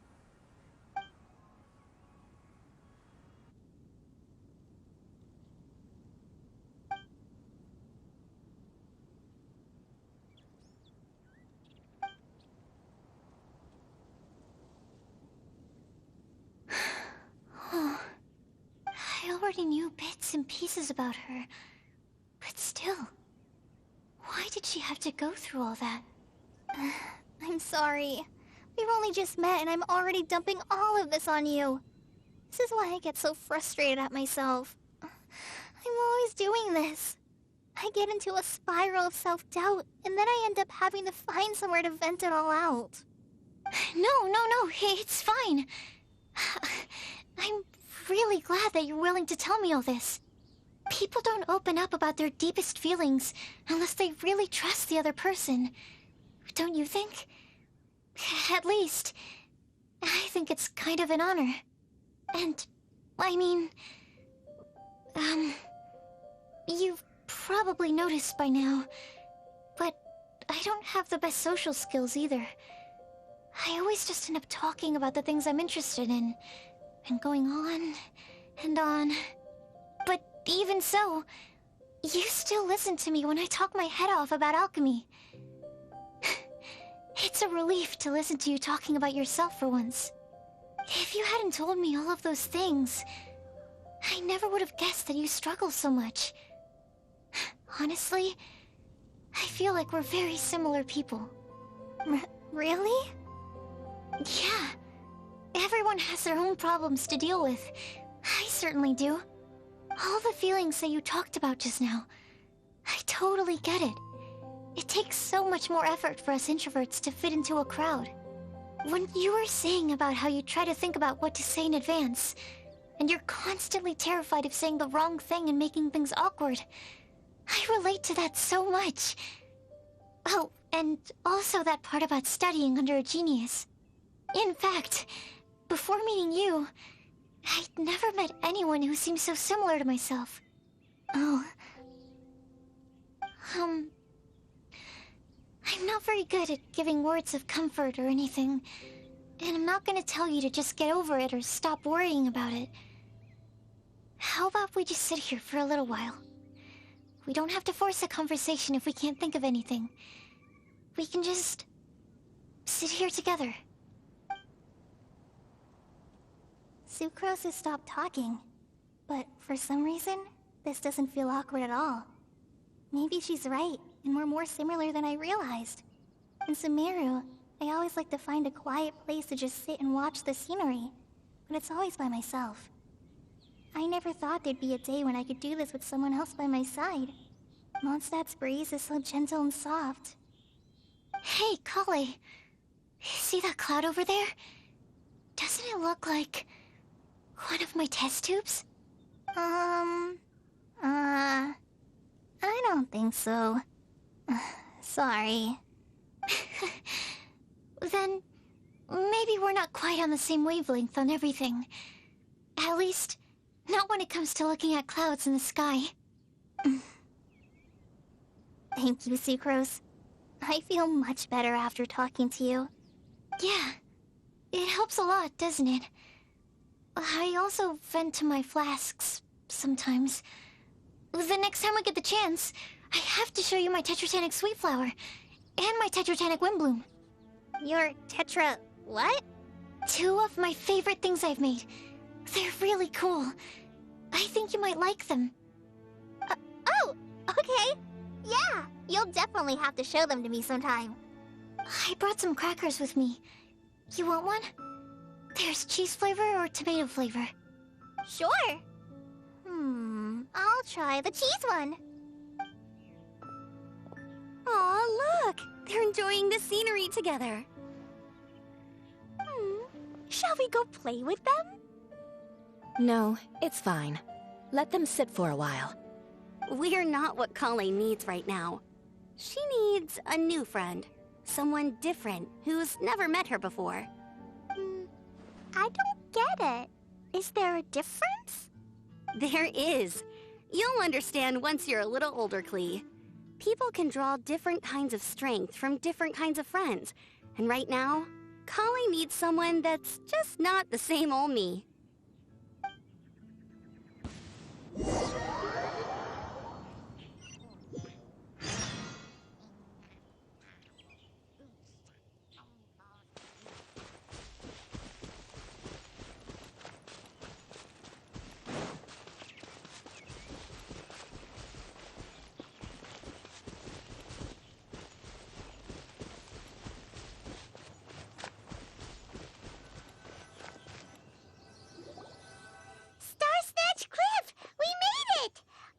hopes we find someone we need here.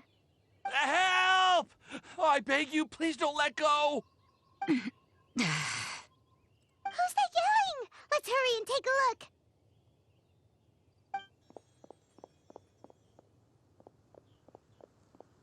Timaeus? And we also have Rosaria and Mona? What kind of mishmash ensemble is this? Good question. What kind of a motley crew is this? It's been a while, Traveler. You two are looking pretty good. I trust you've been well. Yep, we're definitely faring a lot better than this poor guy on the ground. Hey, please don't rub salt in my wound. I really have been trying my best. Oh, you're one to talk. If this sister hadn't grabbed you in time, then you'd have been seriously hurt, if not dead. I know. I really am grateful, miss. I can't thank you enough. Don't mention it. Just lending a hand. Quite literally. And had she not lent him a hand and pulled him up, he would have gone tumbling down the cliffside. What happened? Did Timaeus almost fall off the cliff?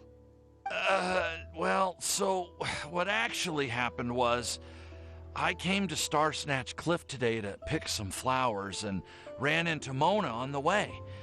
She took a look at her scry glass and advised me to turn back because it would be dangerous. But you still came up here anyway? Well, yes, I did, because there's something I just had to do. Oh, I hardly think giving flowers to your crush is worth throwing one's life away for. It's rare to run into someone with a death wish in this area. I don't have a death wish. I just didn't think it would really come true. I mean, when Mona said it would be dangerous, I thought I'd be fine as long as I watched my step cautiously. I'm sorry, okay? I was wrong. I'm telling you, I'm just here chasing the love of my life. Love-struck Mondstadters is what the Windblume Festival's all about. Okay, that explains you. But why is Rosaria here? I was looking for a quiet place to escape the crowds. I wasn't planning on having to save a life along the way. So that's why the scryglass just showed danger instead of fatal danger. Very funny. Anyway, Traveler and Paimon, what brings the two of you to Star Snatch Cliff? Just trying our luck. We've got a lot of people we need to see today, so we've been all over the place. Actually, you're some of the people we were looking for. Huh?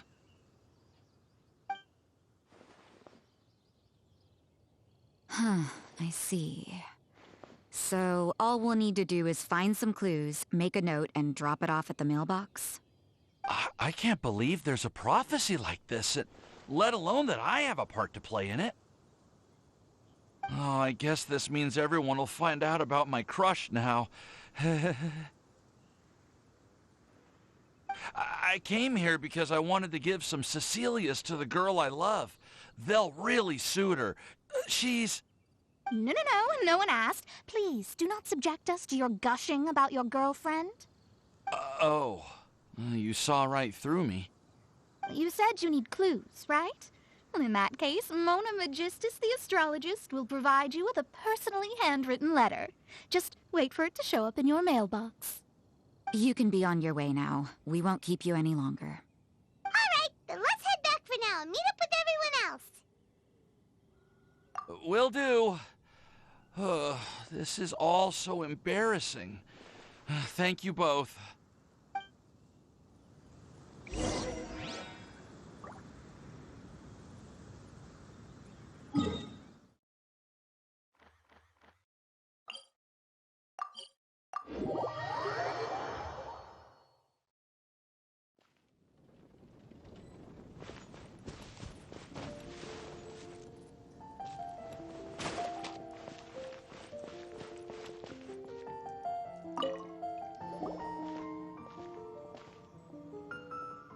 We're back!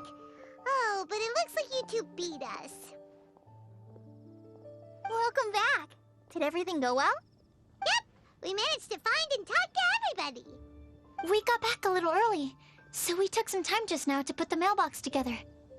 We got really lucky today. The vendors were feeling super generous, so we didn't even need to pay for the materials. It's just a shame that Kale got a splinter. Don't worry about me. I'm used to working in the rainforest. I get splinters all the time. I've already taken care of it. We've already wrapped up everything on our to-do list for today. So, all we need to do now is wait for everyone's letters to arrive. Traveler, Paimon, why don't you get some rest while I keep an eye on the mailbox? You're definitely your master's student, Sucrose. As long as you or Albedo are around, Paimon can relax and know that everything's taken care of. Stop. You're embarrassing me. Wait. Actually, there's one thing that still needs taking care of. Paimon's starving. Hey, Traveler, you wanna get dinner?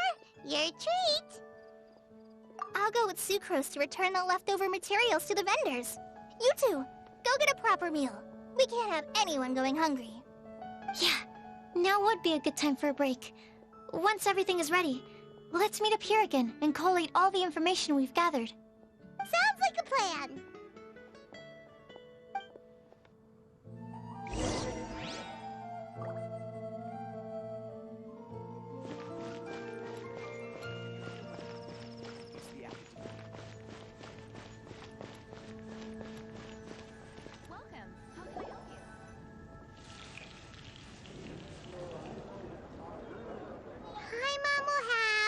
This one, and this one, ooh, and this one.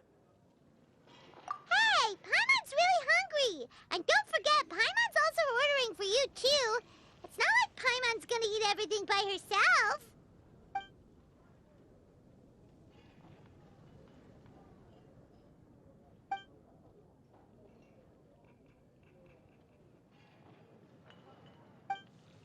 Ooh, Paimon is super full.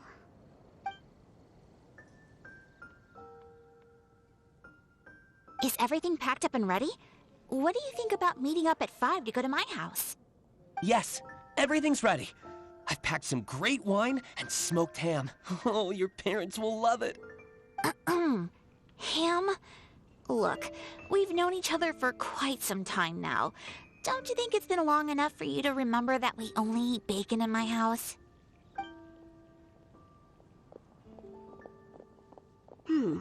I must remember to get some milk today on my way home. Please, feel free to pay a visit to Cat's Tail anytime.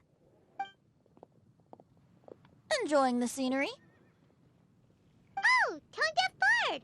Are you here for some food as well? Oh, I can put something on your tab? Well, that's a pity.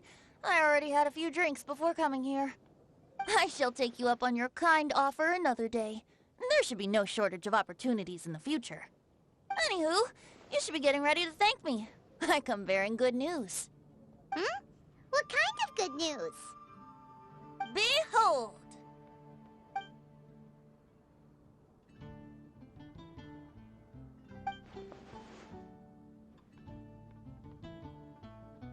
What is it? It's what you need the most right now. The answer to the prophetic puzzle. Simply head to the location marked on the map and you'll find the lantern you've been looking for. However, if I were you, I wouldn't just go and reveal the secret right away. As you've seen, a lot of people have been laboring hard to uncover the answer. A secret is like a well-aged brew.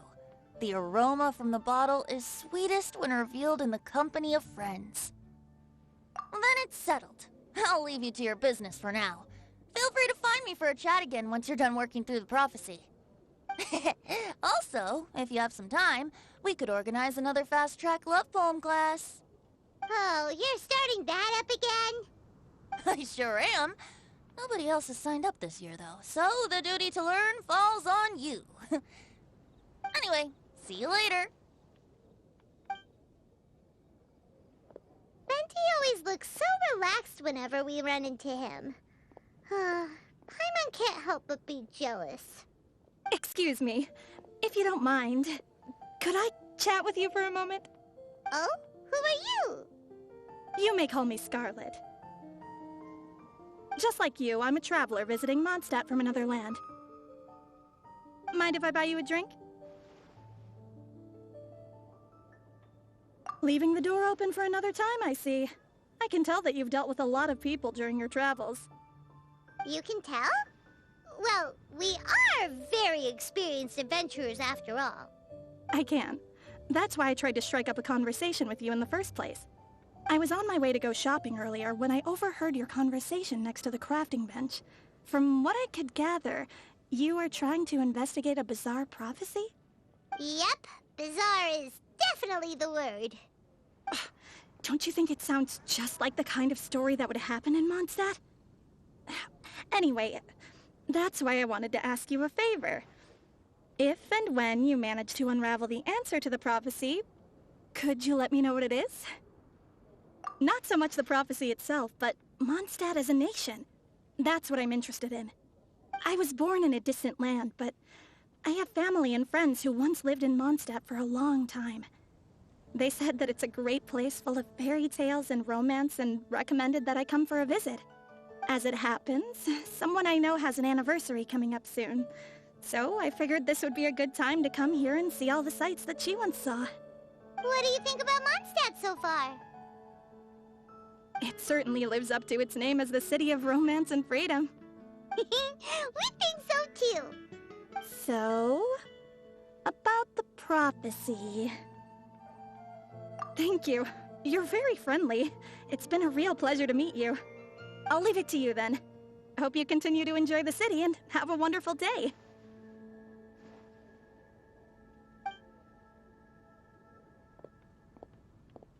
She definitely isn't dressed like a local, huh? Where do you think her hometown could be? Please find me a flower that is not of this world, and a guide who will never get lost. Find me one who would never lie, as well as a legend that never ends. Huh? I never thought I'd have someone secretly following me, even in a free city like Mondstadt. Good day to you, miss.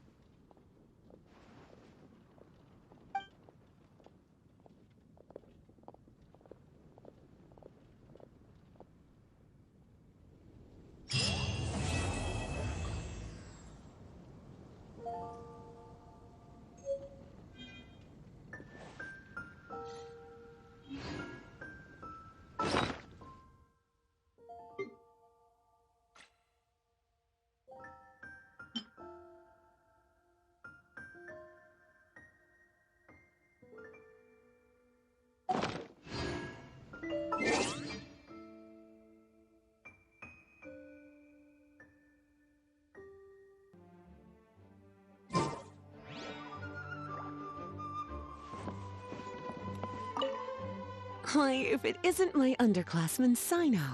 What a pleasant surprise it is to see you in Mondstadt during the Windblume Festival. Greetings, Lisa. Though I'm sure you've been aware of my presence in Mondstadt for some time already. Oh dear, looks like you've seen right through me. But I was in no hurry. I knew we'd see each other sooner or later. Yes. It's just as Professor Cyrus said. Shared aspirations always have a way of bringing people into each other's orbit. He always has such a poetic way of wording things. I suppose that's the one respect in which I've taken after him.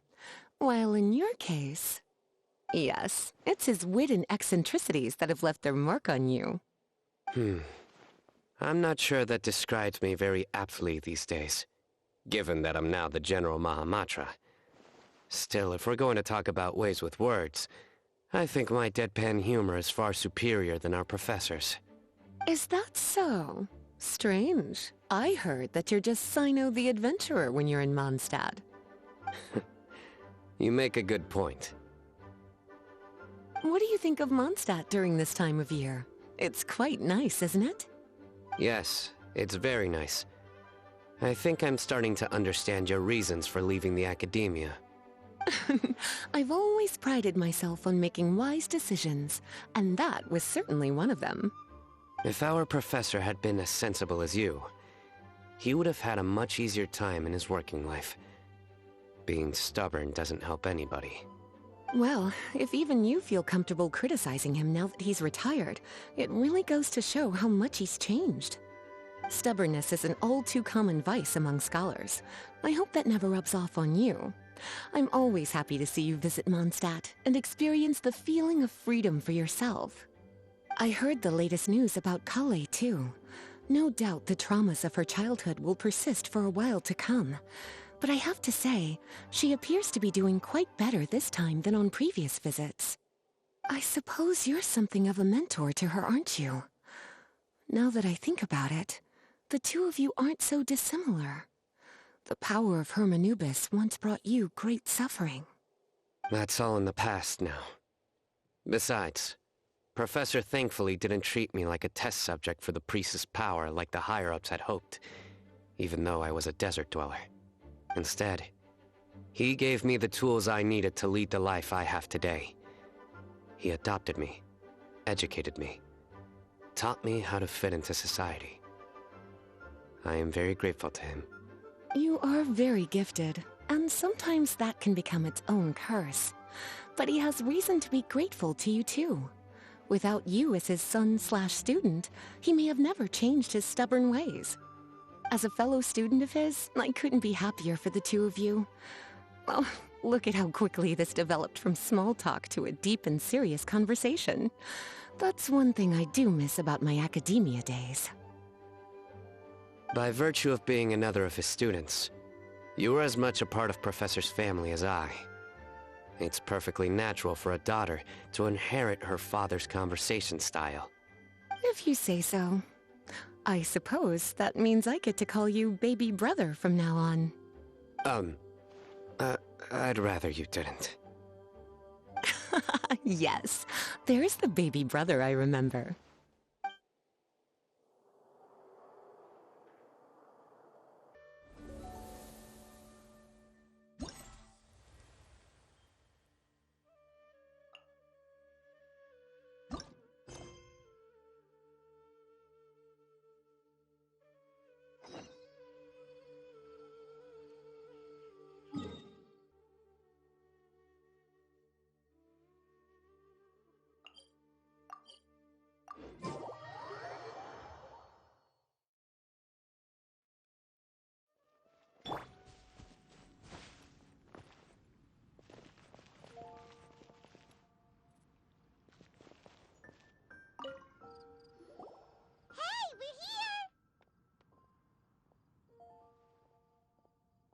Traveler, Paimon, great timing. We got a lot of letters in the mailbox, and I just finished sorting them into 4 groups. Nice work! Well, the real work hasn't even started yet. Which batch of letters should we read through first?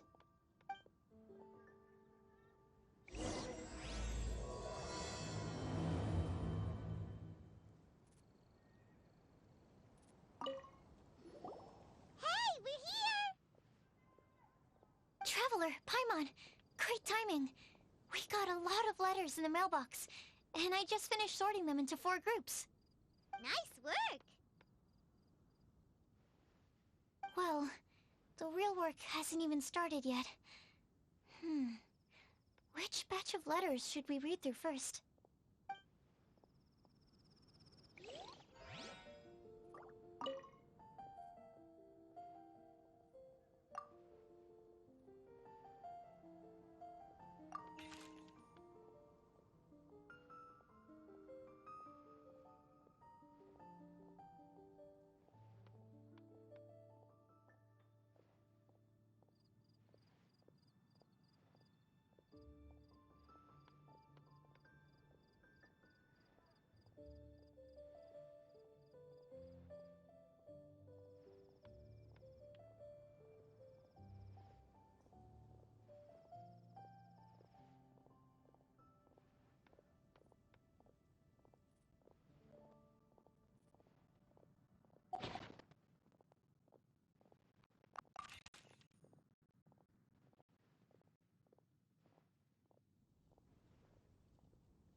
quickly summarize what we found out about a flower that is not of this world.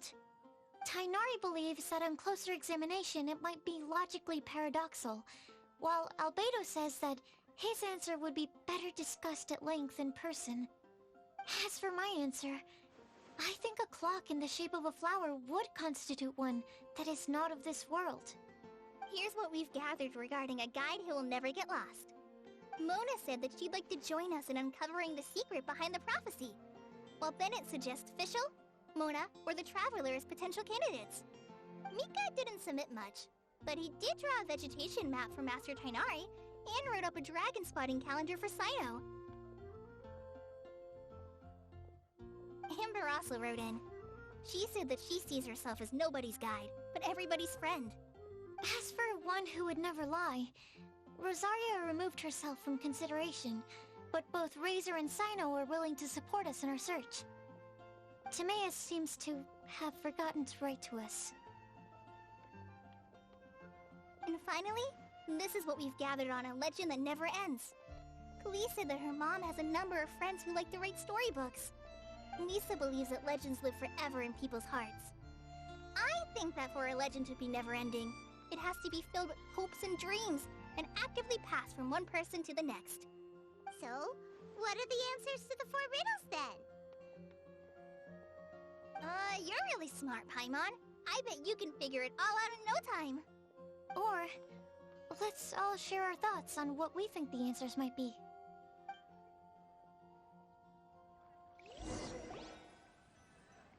Wait!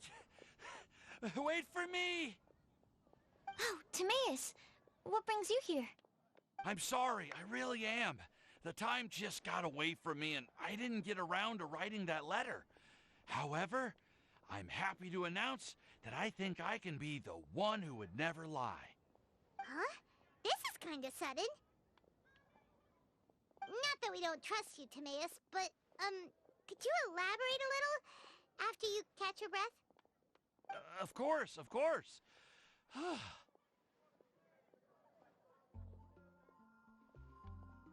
Do you still remember the time I, collaborated with a certain Miss Ying-ar? Well, basically, she helped me out a lot with my research into potion making once, and, well, we've stayed in touch through letters ever since. Wait, so Ying-ar is the girl from Liyue that Sucrose mentioned earlier? We always assumed you were hard at work every time we saw you at the crafting bench. So you've just been writing letters to Ying-ar the whole time? No, I mean, not all the time. I've done some work too. And anyway, our correspondence covers a lot of serious topics, like perfumes, potions, alchemy. Anyway, a few months ago, I made a vow to the heavens that I will be true to myself and never utter an insincere word until the day that I've managed to win Miss Ying-ar's heart. So, at Starsnatch Cliff, you were picking Cecilia's as a gift for Ying-ar? Well, that's right. The Cecilia flower is said to represent a once wayward heart transformed by the power of love. I couldn't think of a better flower to give than that. I know full well that Miss Ying-ar is far more knowledgeable than I in both the ways of the world and the ways of our craft, but I thought I should make the effort for once and put myself out there. Which brings me to the subject of the last few days and the Windblume Festival. I thought it was time for me to invite Miss Ying-ar to Mondstadt.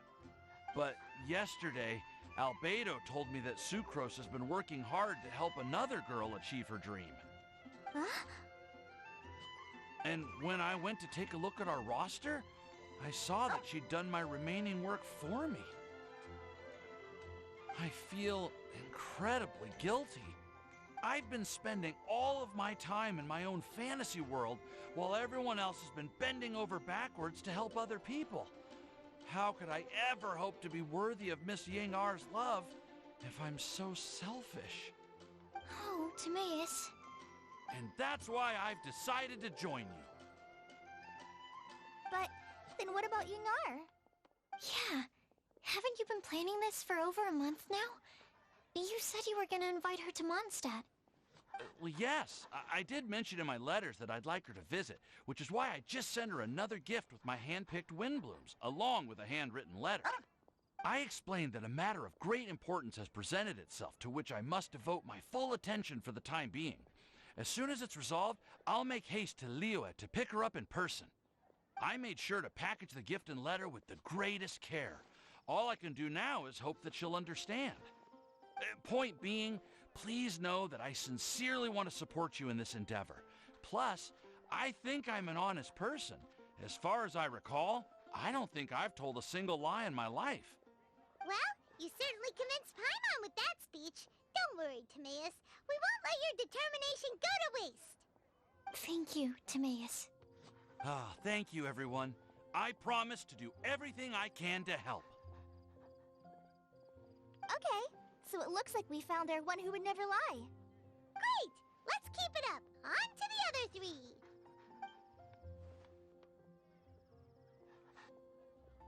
Okay, Paimon will do the honors. Ahem. We have with us here the flower, the guide, the legend, and Timaeus. Huh? Why did you only say Timaeus' name? You should say my name, too. All right. We also have Klee. That's me! With Klee here, this all somehow feels like we're getting ready for a field trip. There's nothing wrong with a more relaxed atmosphere, is there? Of course. We will soon see if my hypothesis has any merit. Actually, I'm still feeling a little nervous. Me too. But weren't you all fired up just a moment ago? Yeah, you're right. Okay, let's do this. Actually, I'm a little worried too. Deep breaths. Deep breaths. I know what you're feeling. Saying anything becomes so much harder when there are so many people watching. Well, does anyone know the exact location of where we're headed, or should I do a reading on my scry glass? According to the prophecy, once we've figured out the answer, we should test it at the Lantern of Utmost Joy. Wait, but where is this lantern? Oh, we know something about that. What?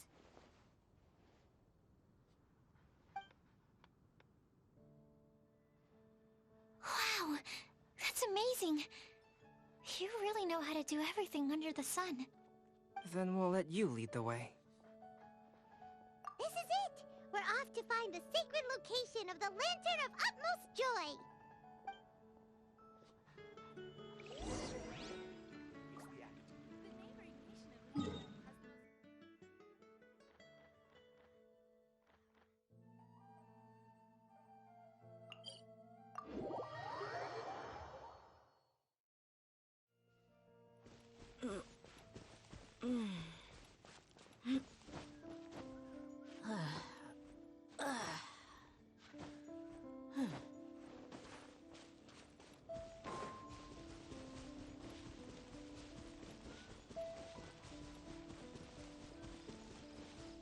According to the map, it should be somewhere around here.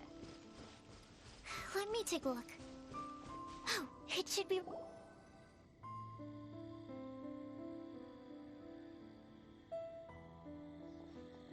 Aww, I don't see any lanterns here. Now that I think about it, the prophecy didn't say anything about what the Lantern of Utmost Joy actually looks like, right? Maybe we've overlooked something? Traveler, are you trying to figure out something else from the paper?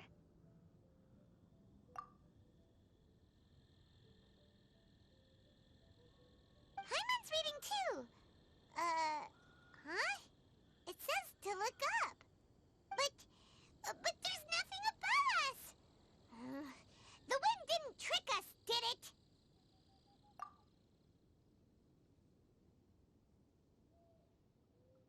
Place the squirrel on the back of the pointy-eared cat, and a pious puppy will open the doors to show you the way. Huh. Paimon read the whole thing out loud, but nothing's happening.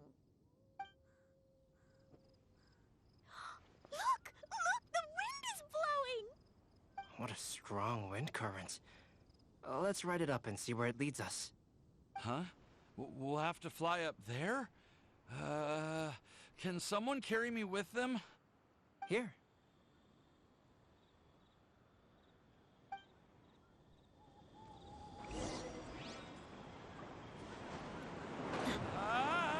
This is the first time I've ever flown like this!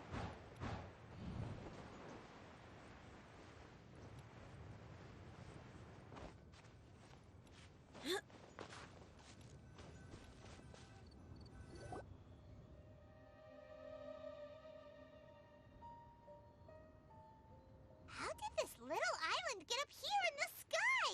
Did somebody make it? Just to be safe, I've been jotting down our entire route here. This way, no one will get lost. Oh, good thinking, Kale! Ah, who would have thought we'd find this kind of table here? Weird. It's almost as if someone was holding a tea party. I never would have guessed that such a place could exist. Right above Mondstadt, too. Wow, look at that pretty lantern on the table. There's even a chair for each side of the lantern, too. There seems to be something on the back of this chair. Let me have a closer look. Take your seat, present your answers, and you shall reach enlightenment. Well, as far as instructions go, I guess that's simple enough. So we just need to do as it says, right? Wait a second. Huh? What is it, Albedo? We'd better make sure this place is safe before taking our seats. Everyone, please stay clear for a moment. Well, all our questions and doubts aside, the scenery here is pretty amazing. It'd be impossible to feel stressed here. How is everything, Albedo? Everything seems to be fine. I didn't find any traps or suspicious mechanisms, but I also couldn't find any overt destructive devices. Huh? What do you mean? Well, it seems that wrong answers won't have any catastrophic consequences. Looks like we'll have to sit on these chairs and fulfill the prophecy. Everyone, I would like to suggest that we try some risky answers on our first attempt. Let's reserve our most confident answers for the second round. That sounds kind of smart, but why? I get what he means. If we do as he says, then we may be able to figure out how the puzzle works. I see. That makes a lot of sense. Mona, is there something wrong? You're not looking too good. Oh, are you hungry? I brought some snacks. Thank you for offering, Klee, but that's not quite it. While Albedo was checking just now, I gave my scryglass a spin hoping to find some information. But there's a strange aura to this place. It's almost as if someone has been staring at me as soon as we stepped foot in here. But if nothing here has actually been physically tampered with, then no. Could that person be...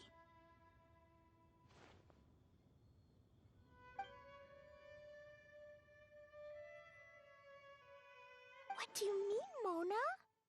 Who could it be? Never mind. It's not like I've got any proof. Don't leave us on the edge like this, Mona. I'll just do what Albedo said. Yes, let's test the hypothesis together, Klee. Come on, join us, Mona. Oh, all right. Okay, then I'll answer the first question. If someone were to ask me to find a flower that is not of this world... You can do it, Sucrose.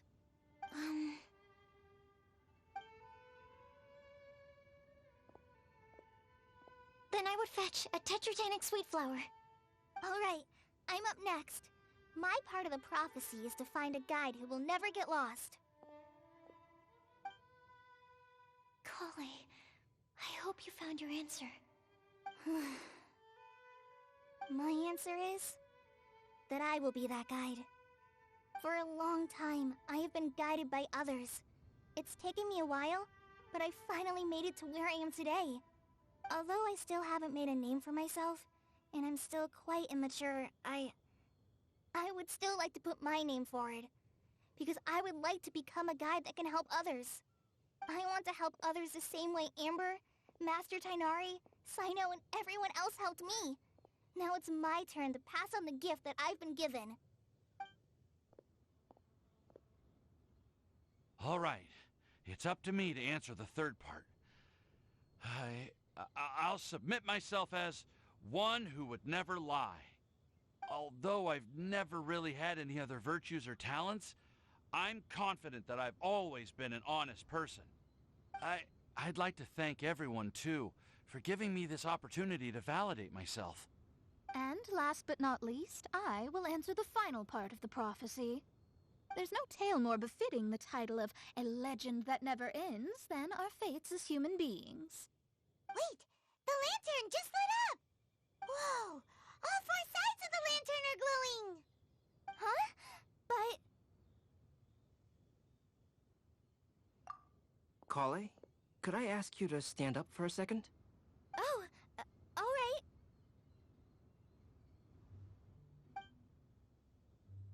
Huh? What's going on? Why is it lighting up regardless of who's sitting in the chair? Didn't it say we have to answer all the questions correctly? It's pretty clear now, isn't it? We've just proven that there is no right answer for this prophecy. No right answer? But how could that be?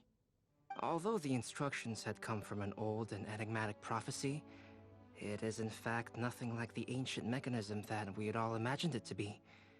I believe the lantern only serves as a simple signal. And to think, I never expected you to actually find this place. What? There's someone else here? We meet again, traveler. Hey! You're that Outlander we met the other day at Good Hunter! It's all thanks to you that I was able to find this place. Good thing that you were too preoccupied with the prophecy to notice someone tailing you from the shadows. Oh, is that so?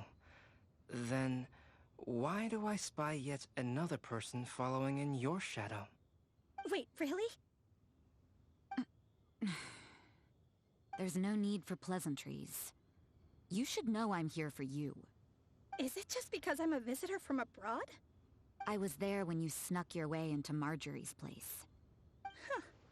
So you had your eyes on me even then, huh? That was 2 whole weeks ago, you know. It's hard not to notice you when I'm on duty every day. All right. In that case, I'll admit it. I was the person who slipped this prophecy into the storybook. Huh? But why? Then, does that mean this wasn't a real prophecy after all? Don't worry. Even though you probably have plenty of reservations about me, you can be sure that the prophecy is genuine. In fact, many of you here today may have heard the code name of the one who left the prophecy to me. She hailed from an ancient assembly of powerful women, each of whom used a single letter to signify themselves. Who would have guessed? It seems that power was indeed left behind by the old hag after all. Ah, so you're B's student. It's an honor to meet you. I am Scarlet, the successor of Jay. Well, what are you talking about? It's a long story, but I'm not quite sure that I'm the best person to tell it. Since you've all spent so much time and energy trying to decipher this prophecy, you must also be very interested in the secret behind this lantern, no? The lantern has already been lit.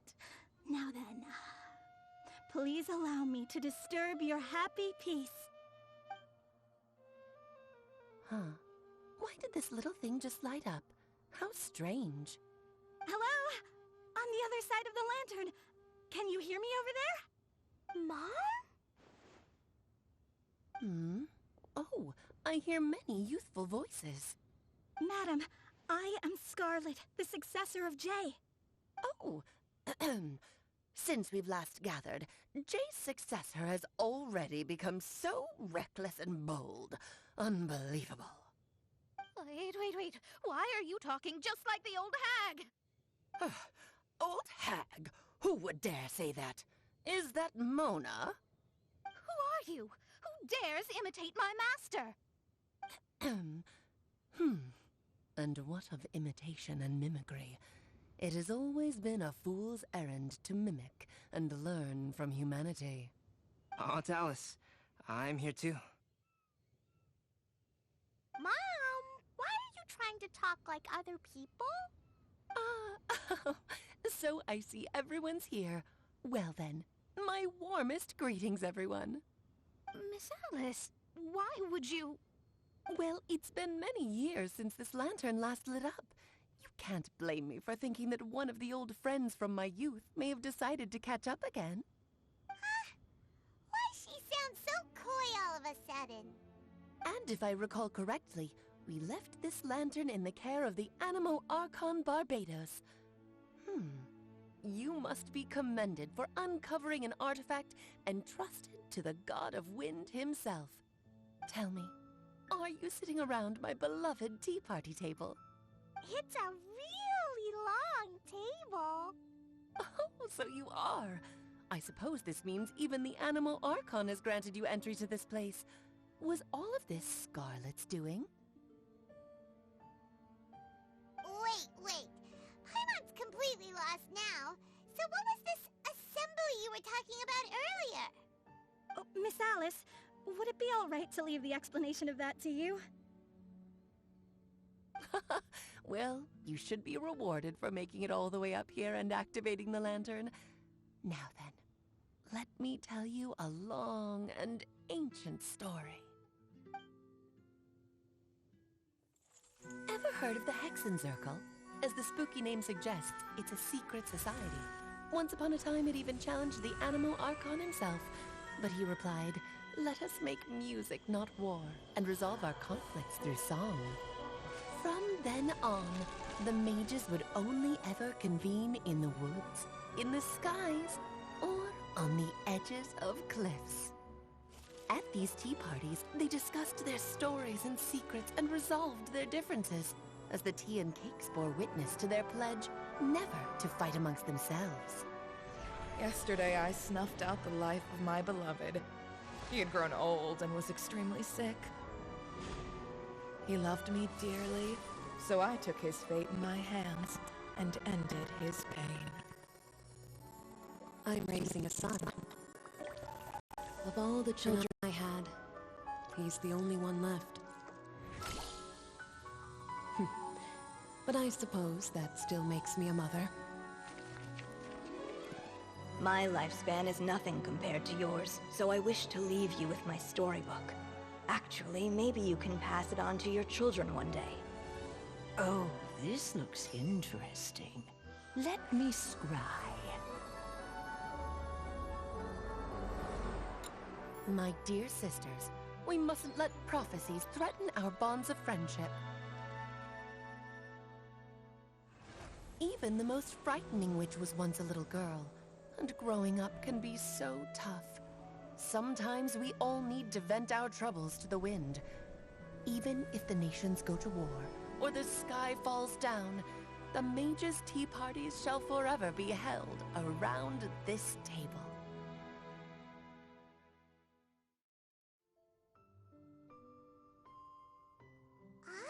So this is where the legendary mages held their meetings. That's right. We often met here to chat and have tea. Then, what about the part saying that if we light the lantern of utmost joy, we'd receive a supreme blessing? About that.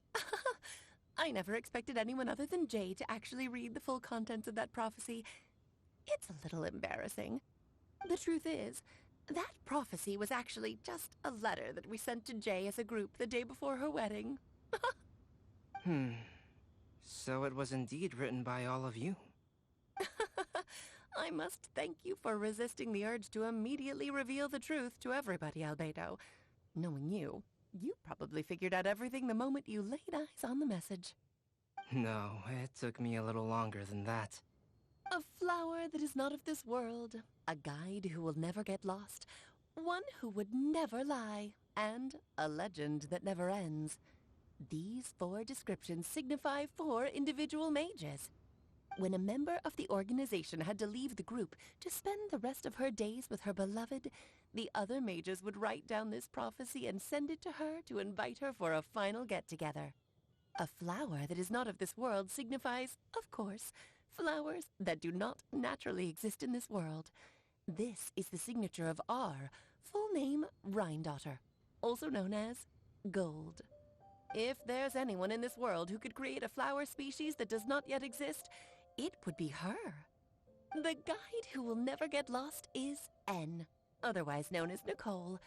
You may not have encountered her yet, but she is a truly extraordinary woman who has made this world's direction and order her subject of study.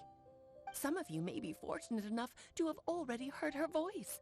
Like a prophetess, she will only speak to guide people toward the truth when a change has occurred in the world. She has a tendency to suddenly speak in someone's mind without any warning. If one day you would be unfortunate enough to run into a truly dangerous situation, she may use her voice to guide the way forward for you.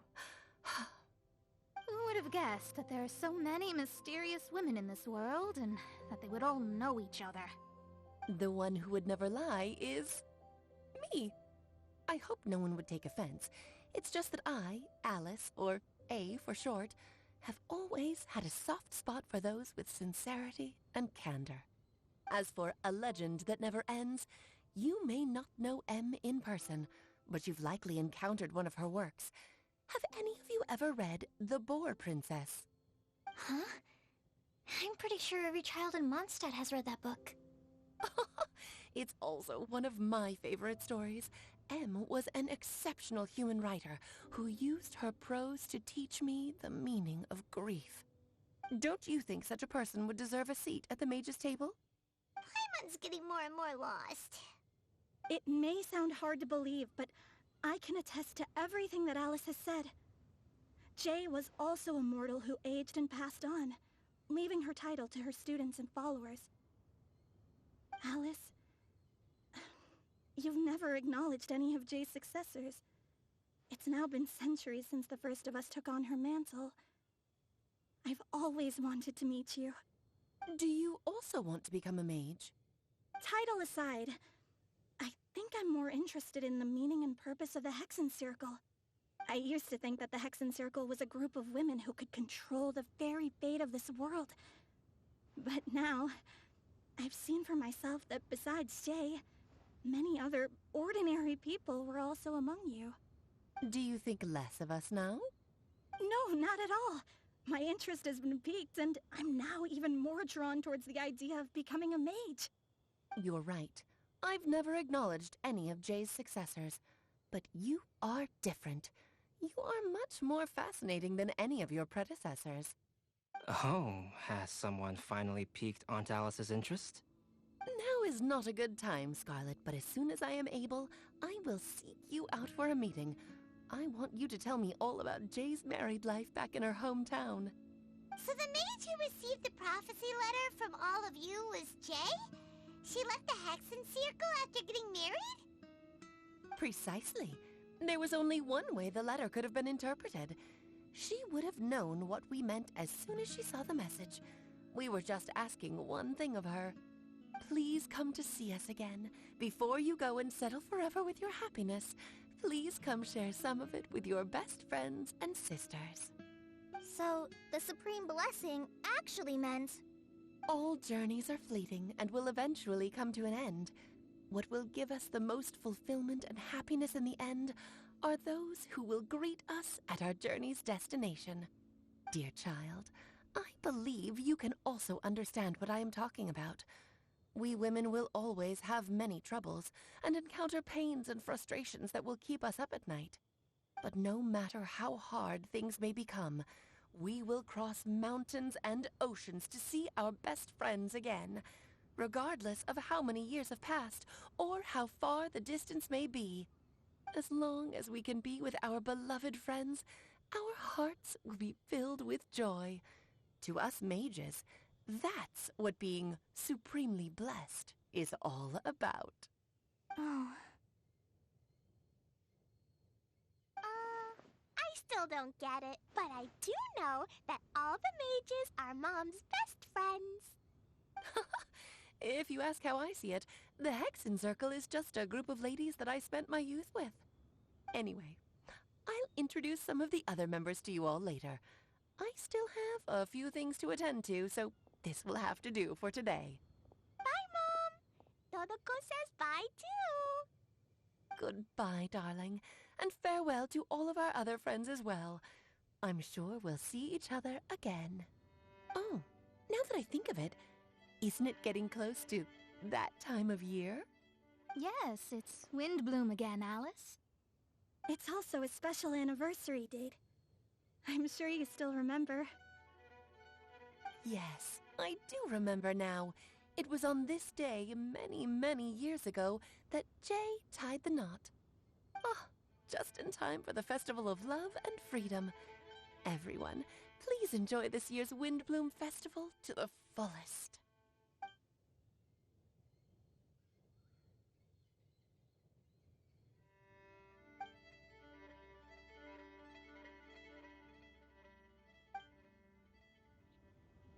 Whoa! Ah! Albedo! Why didn't you tell me we'd have to glide all the way back down?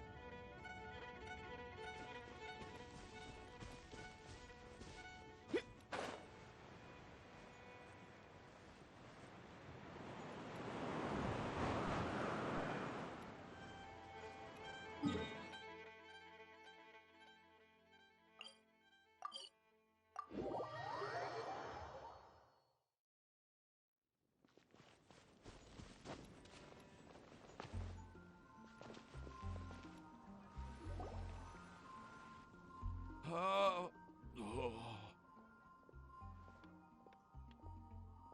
Are you okay, Timaeus?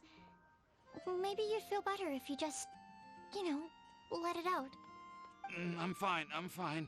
I'm just, a little glider sick, that's all. You may want to look into getting your own gliding license when you have the time. It might prove helpful to you. Okay. Sure thing. It sounds like you've still got something on your minds. Why don't you tell us? We're all happy to listen. It's nothing, really. It's just... Well, Alice's story was really interesting and romantic. I won't argue about that. But still, the whole thing wasn't quite what I was hoping for. Of course, I didn't actually expect the supreme blessing to be real, but... Don't say that. None of this was your fault, Timaeus. Honestly, it's more on me for having agreed to be the Windblume Festival Special Ambassador. Had I not asked for everyone's help... If anything, it should be my fault for finding that prophecy. Oh, no. I didn't mean to blame the two of you either. I just feel like... this whole adventure didn't really end on a high note, and we also didn't really get anything out of it. But I'd say we still learned something new. Well, that aside, Timaeus, you still need to go to Liyue to apologize to Yingar, right? Do you want Kale and I to accompany you? Oh, Miss Yingar. Well, I mean, I just really don't want her to get mad at me. Now that I've come back to my senses, I really don't know what I should do. Hey, you three? You may want to look over there. Huh? Miss Yingar? Oh, so that's Miss Yingar? I've never met her before. Yep, that's her. And she actually came all the way to Mondstadt. I am so sorry, Miss Yingar. But how did you... I mean... Are you so happy just to see me? Of course I am. I'm so happy that, I don't, Sorry, I don't know what to say. I was ready to give you a harsh scolding, but now that I've seen you like this, I suppose I could let you off the hook this time. You said you couldn't come to pick me up because of a very important matter, right? Well then, of course I had to come and find you instead. Should we go see how they're doing? Well, I wouldn't. You'll get hit by a forest boar if you interrupt a couple's romantic conversation. Oh, really? We'll just leave them alone then.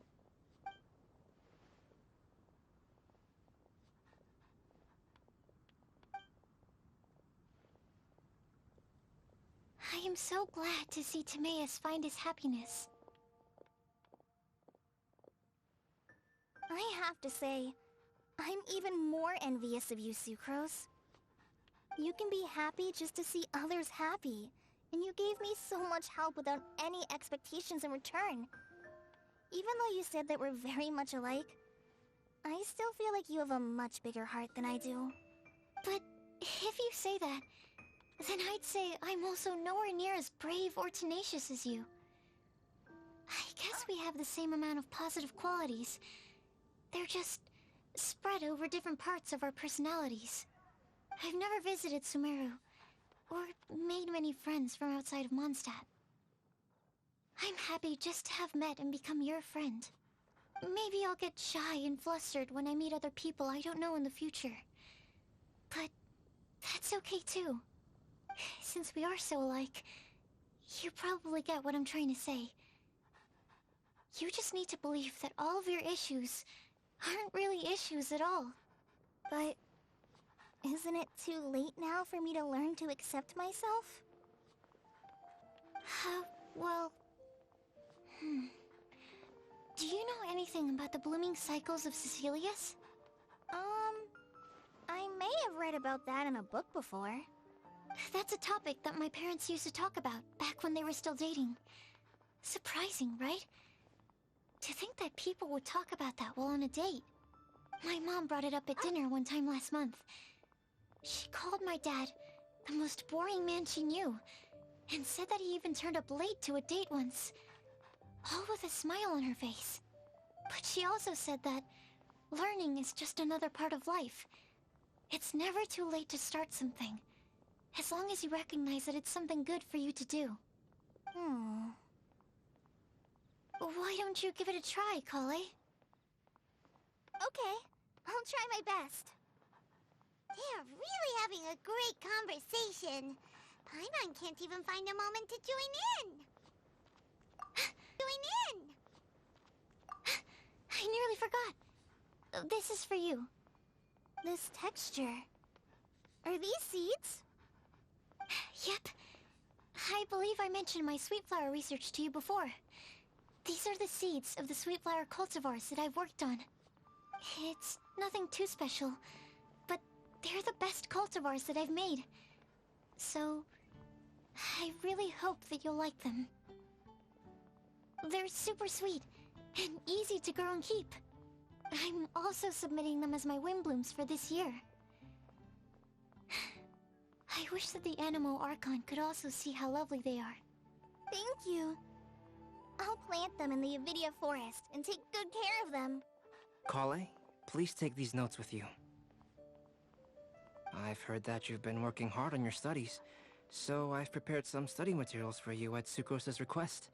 Feel free to look through them whenever you can find the time. Mondstadt's doors will always remain open to you. Thank you so much. Really, I don't know what to say. I'm just really happy. Sucrose, now's your chance. Didn't you want to collect a breath of joy? You're right. I almost forgot. Kale, can you exhale once into this test tube? I will save this breath of joy and use it in my research. Oh, really? May I? Of course.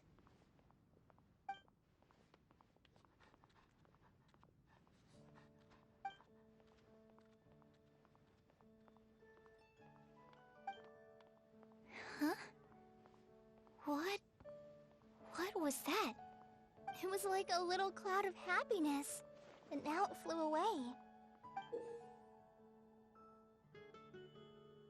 Well, luckily, there's still some breath left in the test tube. I'll seal it up for now. I'll keep working on it, and let you know as soon as I have any breakthroughs in my research. Yeah, you can write to me. I'll be sure to respond as soon as I receive your letter. Oh, it looks like you found a new pen pal. Master Tighnari! Cyno!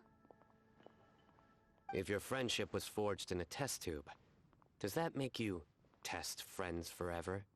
That's it. I think you've ruined Sumeru's reputation in Mondstadt beyond all hope of repair.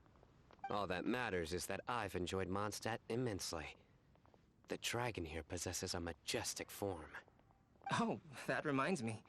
Traveler, this card back is for you. Cyno wanted you to have one for yourself. If I had to guess, I'd say he probably wants you to use it if you challenge him to a duel. I'm a master of the game. Do you dare challenge me? Can you believe this guy? Huh. Let's knock him off his high horse. Wait! I've got something to give you, too. Huh? Kali has a gift for us? Yeah! I figured I should follow local Mondstadt customs, and prepared a few small things themed after the Windblume festival. I made these bookmarks from Sumeru roses at the hotel. I want to give them to Amber, Master Tighnari, and Cyno. During Windblume, Mondstadters offer flowers to the people most important to them. You three are family to me. But Tighnari said that we're not anything like an academic family. He wouldn't write joint papers with us. Well, in this case, we can consider ourselves as regular siblings. And that should be just fine. I agree. Oh, and here are some Padisara seeds as well. These are for the Traveler, Paimon, and everyone else from Mondstadt. Whoa, are these really for us? So, are these your chosen Windblooms? Mm-hmm, one of them. Both Padisaras and Sumeru roses are my Windblooms. Although they're not native to Mondstadt, they are the flowers that can best express my feelings. I want to give them to the people I feel thankful for. To those who I wish to accompany as we greet more seasons and future Windblooms together. The real blessing in life is when you are surrounded by people who you'd miss day and night, and who you'd want to see even if that meant crossing mountains and oceans to do so. I'm so happy to hear you say that. Sucrose, do you see that cloud over there? Huh? Doesn't it look just like your test tube?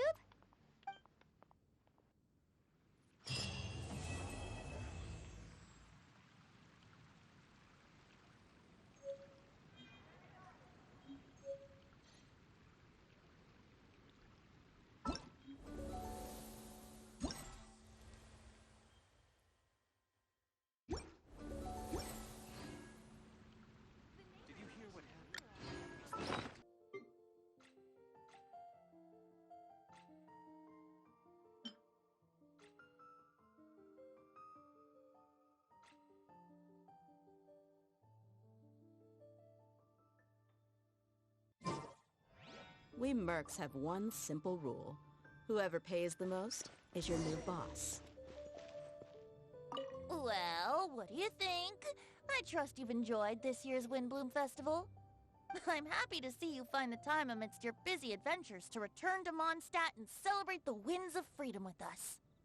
And if you have a moment now, would you care to hear a new love poem I wrote this year? Allow me to recite it for you. This world has never seen such vibrant color. It bestows upon everyone a brilliant hue. A shade more ethereal than white, yet more radiant still than gold. It eases into your eyes, and restores to light a solitary soul. Maybe a bit too somber. Maybe I should write another one on sweet flowers instead.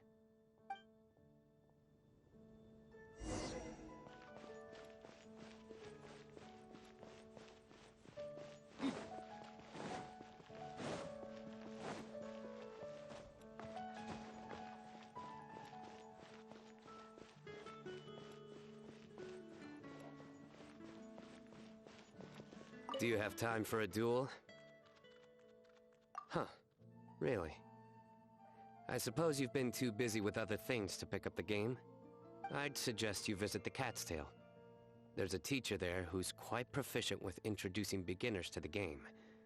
You can learn the basics from her. The sooner you learn, the sooner we can duel.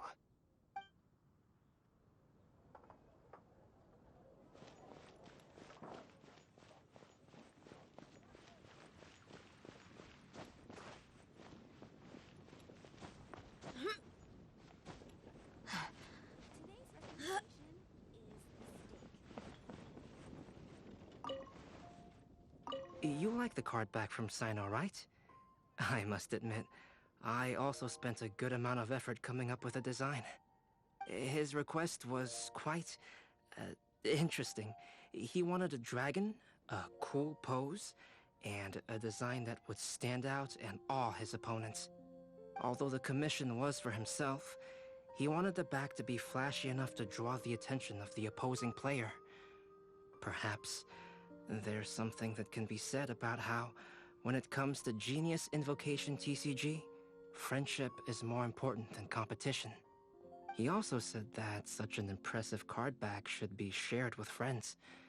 Since he gave it to you, this must mean he considers you to be a close friend. Oh, and speaking of, to repay my efforts, he also gifted me the card back as well. Maybe I'll also give the game a try.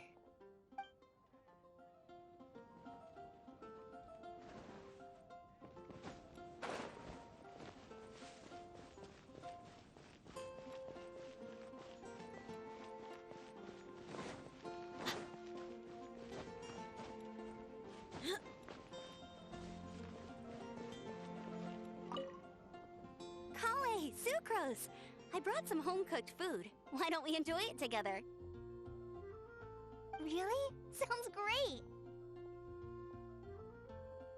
I must point out a small issue about your cooking. You have a tendency to put a little too much flavoring in your dishes. Sorry.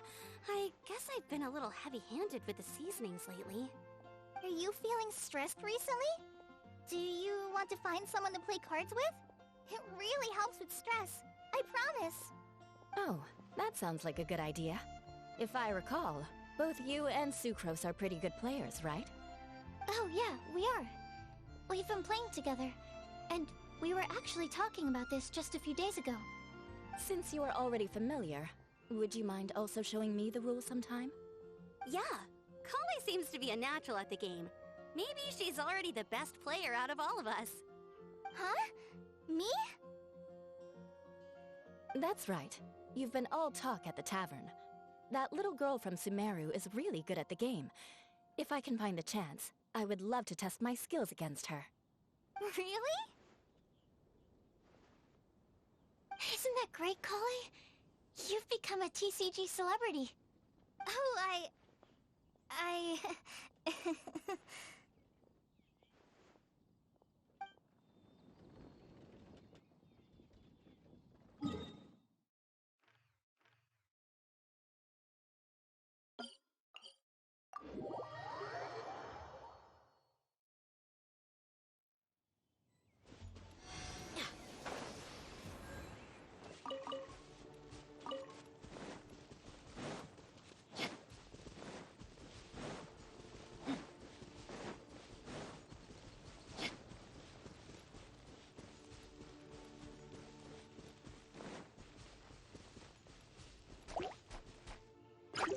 Wind, hear me!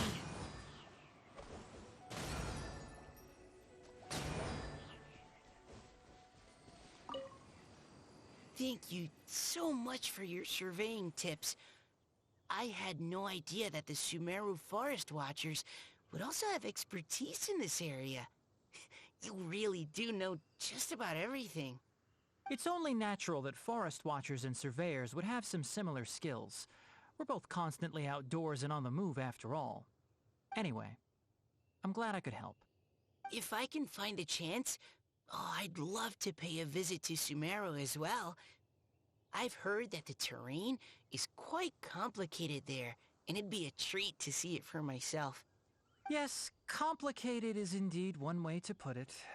Visitors often get lost when they visit Sumeru for the first time, and they have a tendency to pick all kinds of mushrooms and fruits in the rainforest without discretion. We get a lot of people here picking philanimal mushrooms as well. Actually, have you ever tried adding them to a recipe? They are quite bland by themselves, but perhaps the taste can be improved if they're cooked together with other ingredients. I've never tried that myself, but now that you mention it, I do want to give it a try. I'm quite curious too. Would you like to pick some together later?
Mona, look! I found a 4-leaf clover. It's so pretty. Do you like it? Huh? Is it for me? Thank you, Klee. Could you also say something nice to Klee? Oh, of course. I've actually gotten really good at this. Oh, Miss Klee, our mighty Spark Knight, you are the flame of hope for all of Mondstadt and the vessel for... Huh? What's a vessel? Oh, no, Klee doesn't seem to really appreciate this kind of praise. Okay then. Klee, you're super adorable and your hat and backpack are the cutest. Did your mom get them for you? Yep! Mom said that she picked them out with Dodoko, and Dodoko really loves this backpack too, which is why Dodoko's always hanging from the side. Mom also said that someone else was also helping her pick out the gifts that day. What was the name again? If Klee remembers correctly, people would call her the Old Hag. Wait, the Old Hag? Huh. Okay, well, now that you mention it, the Old Hag does have a fondness for picking out hats.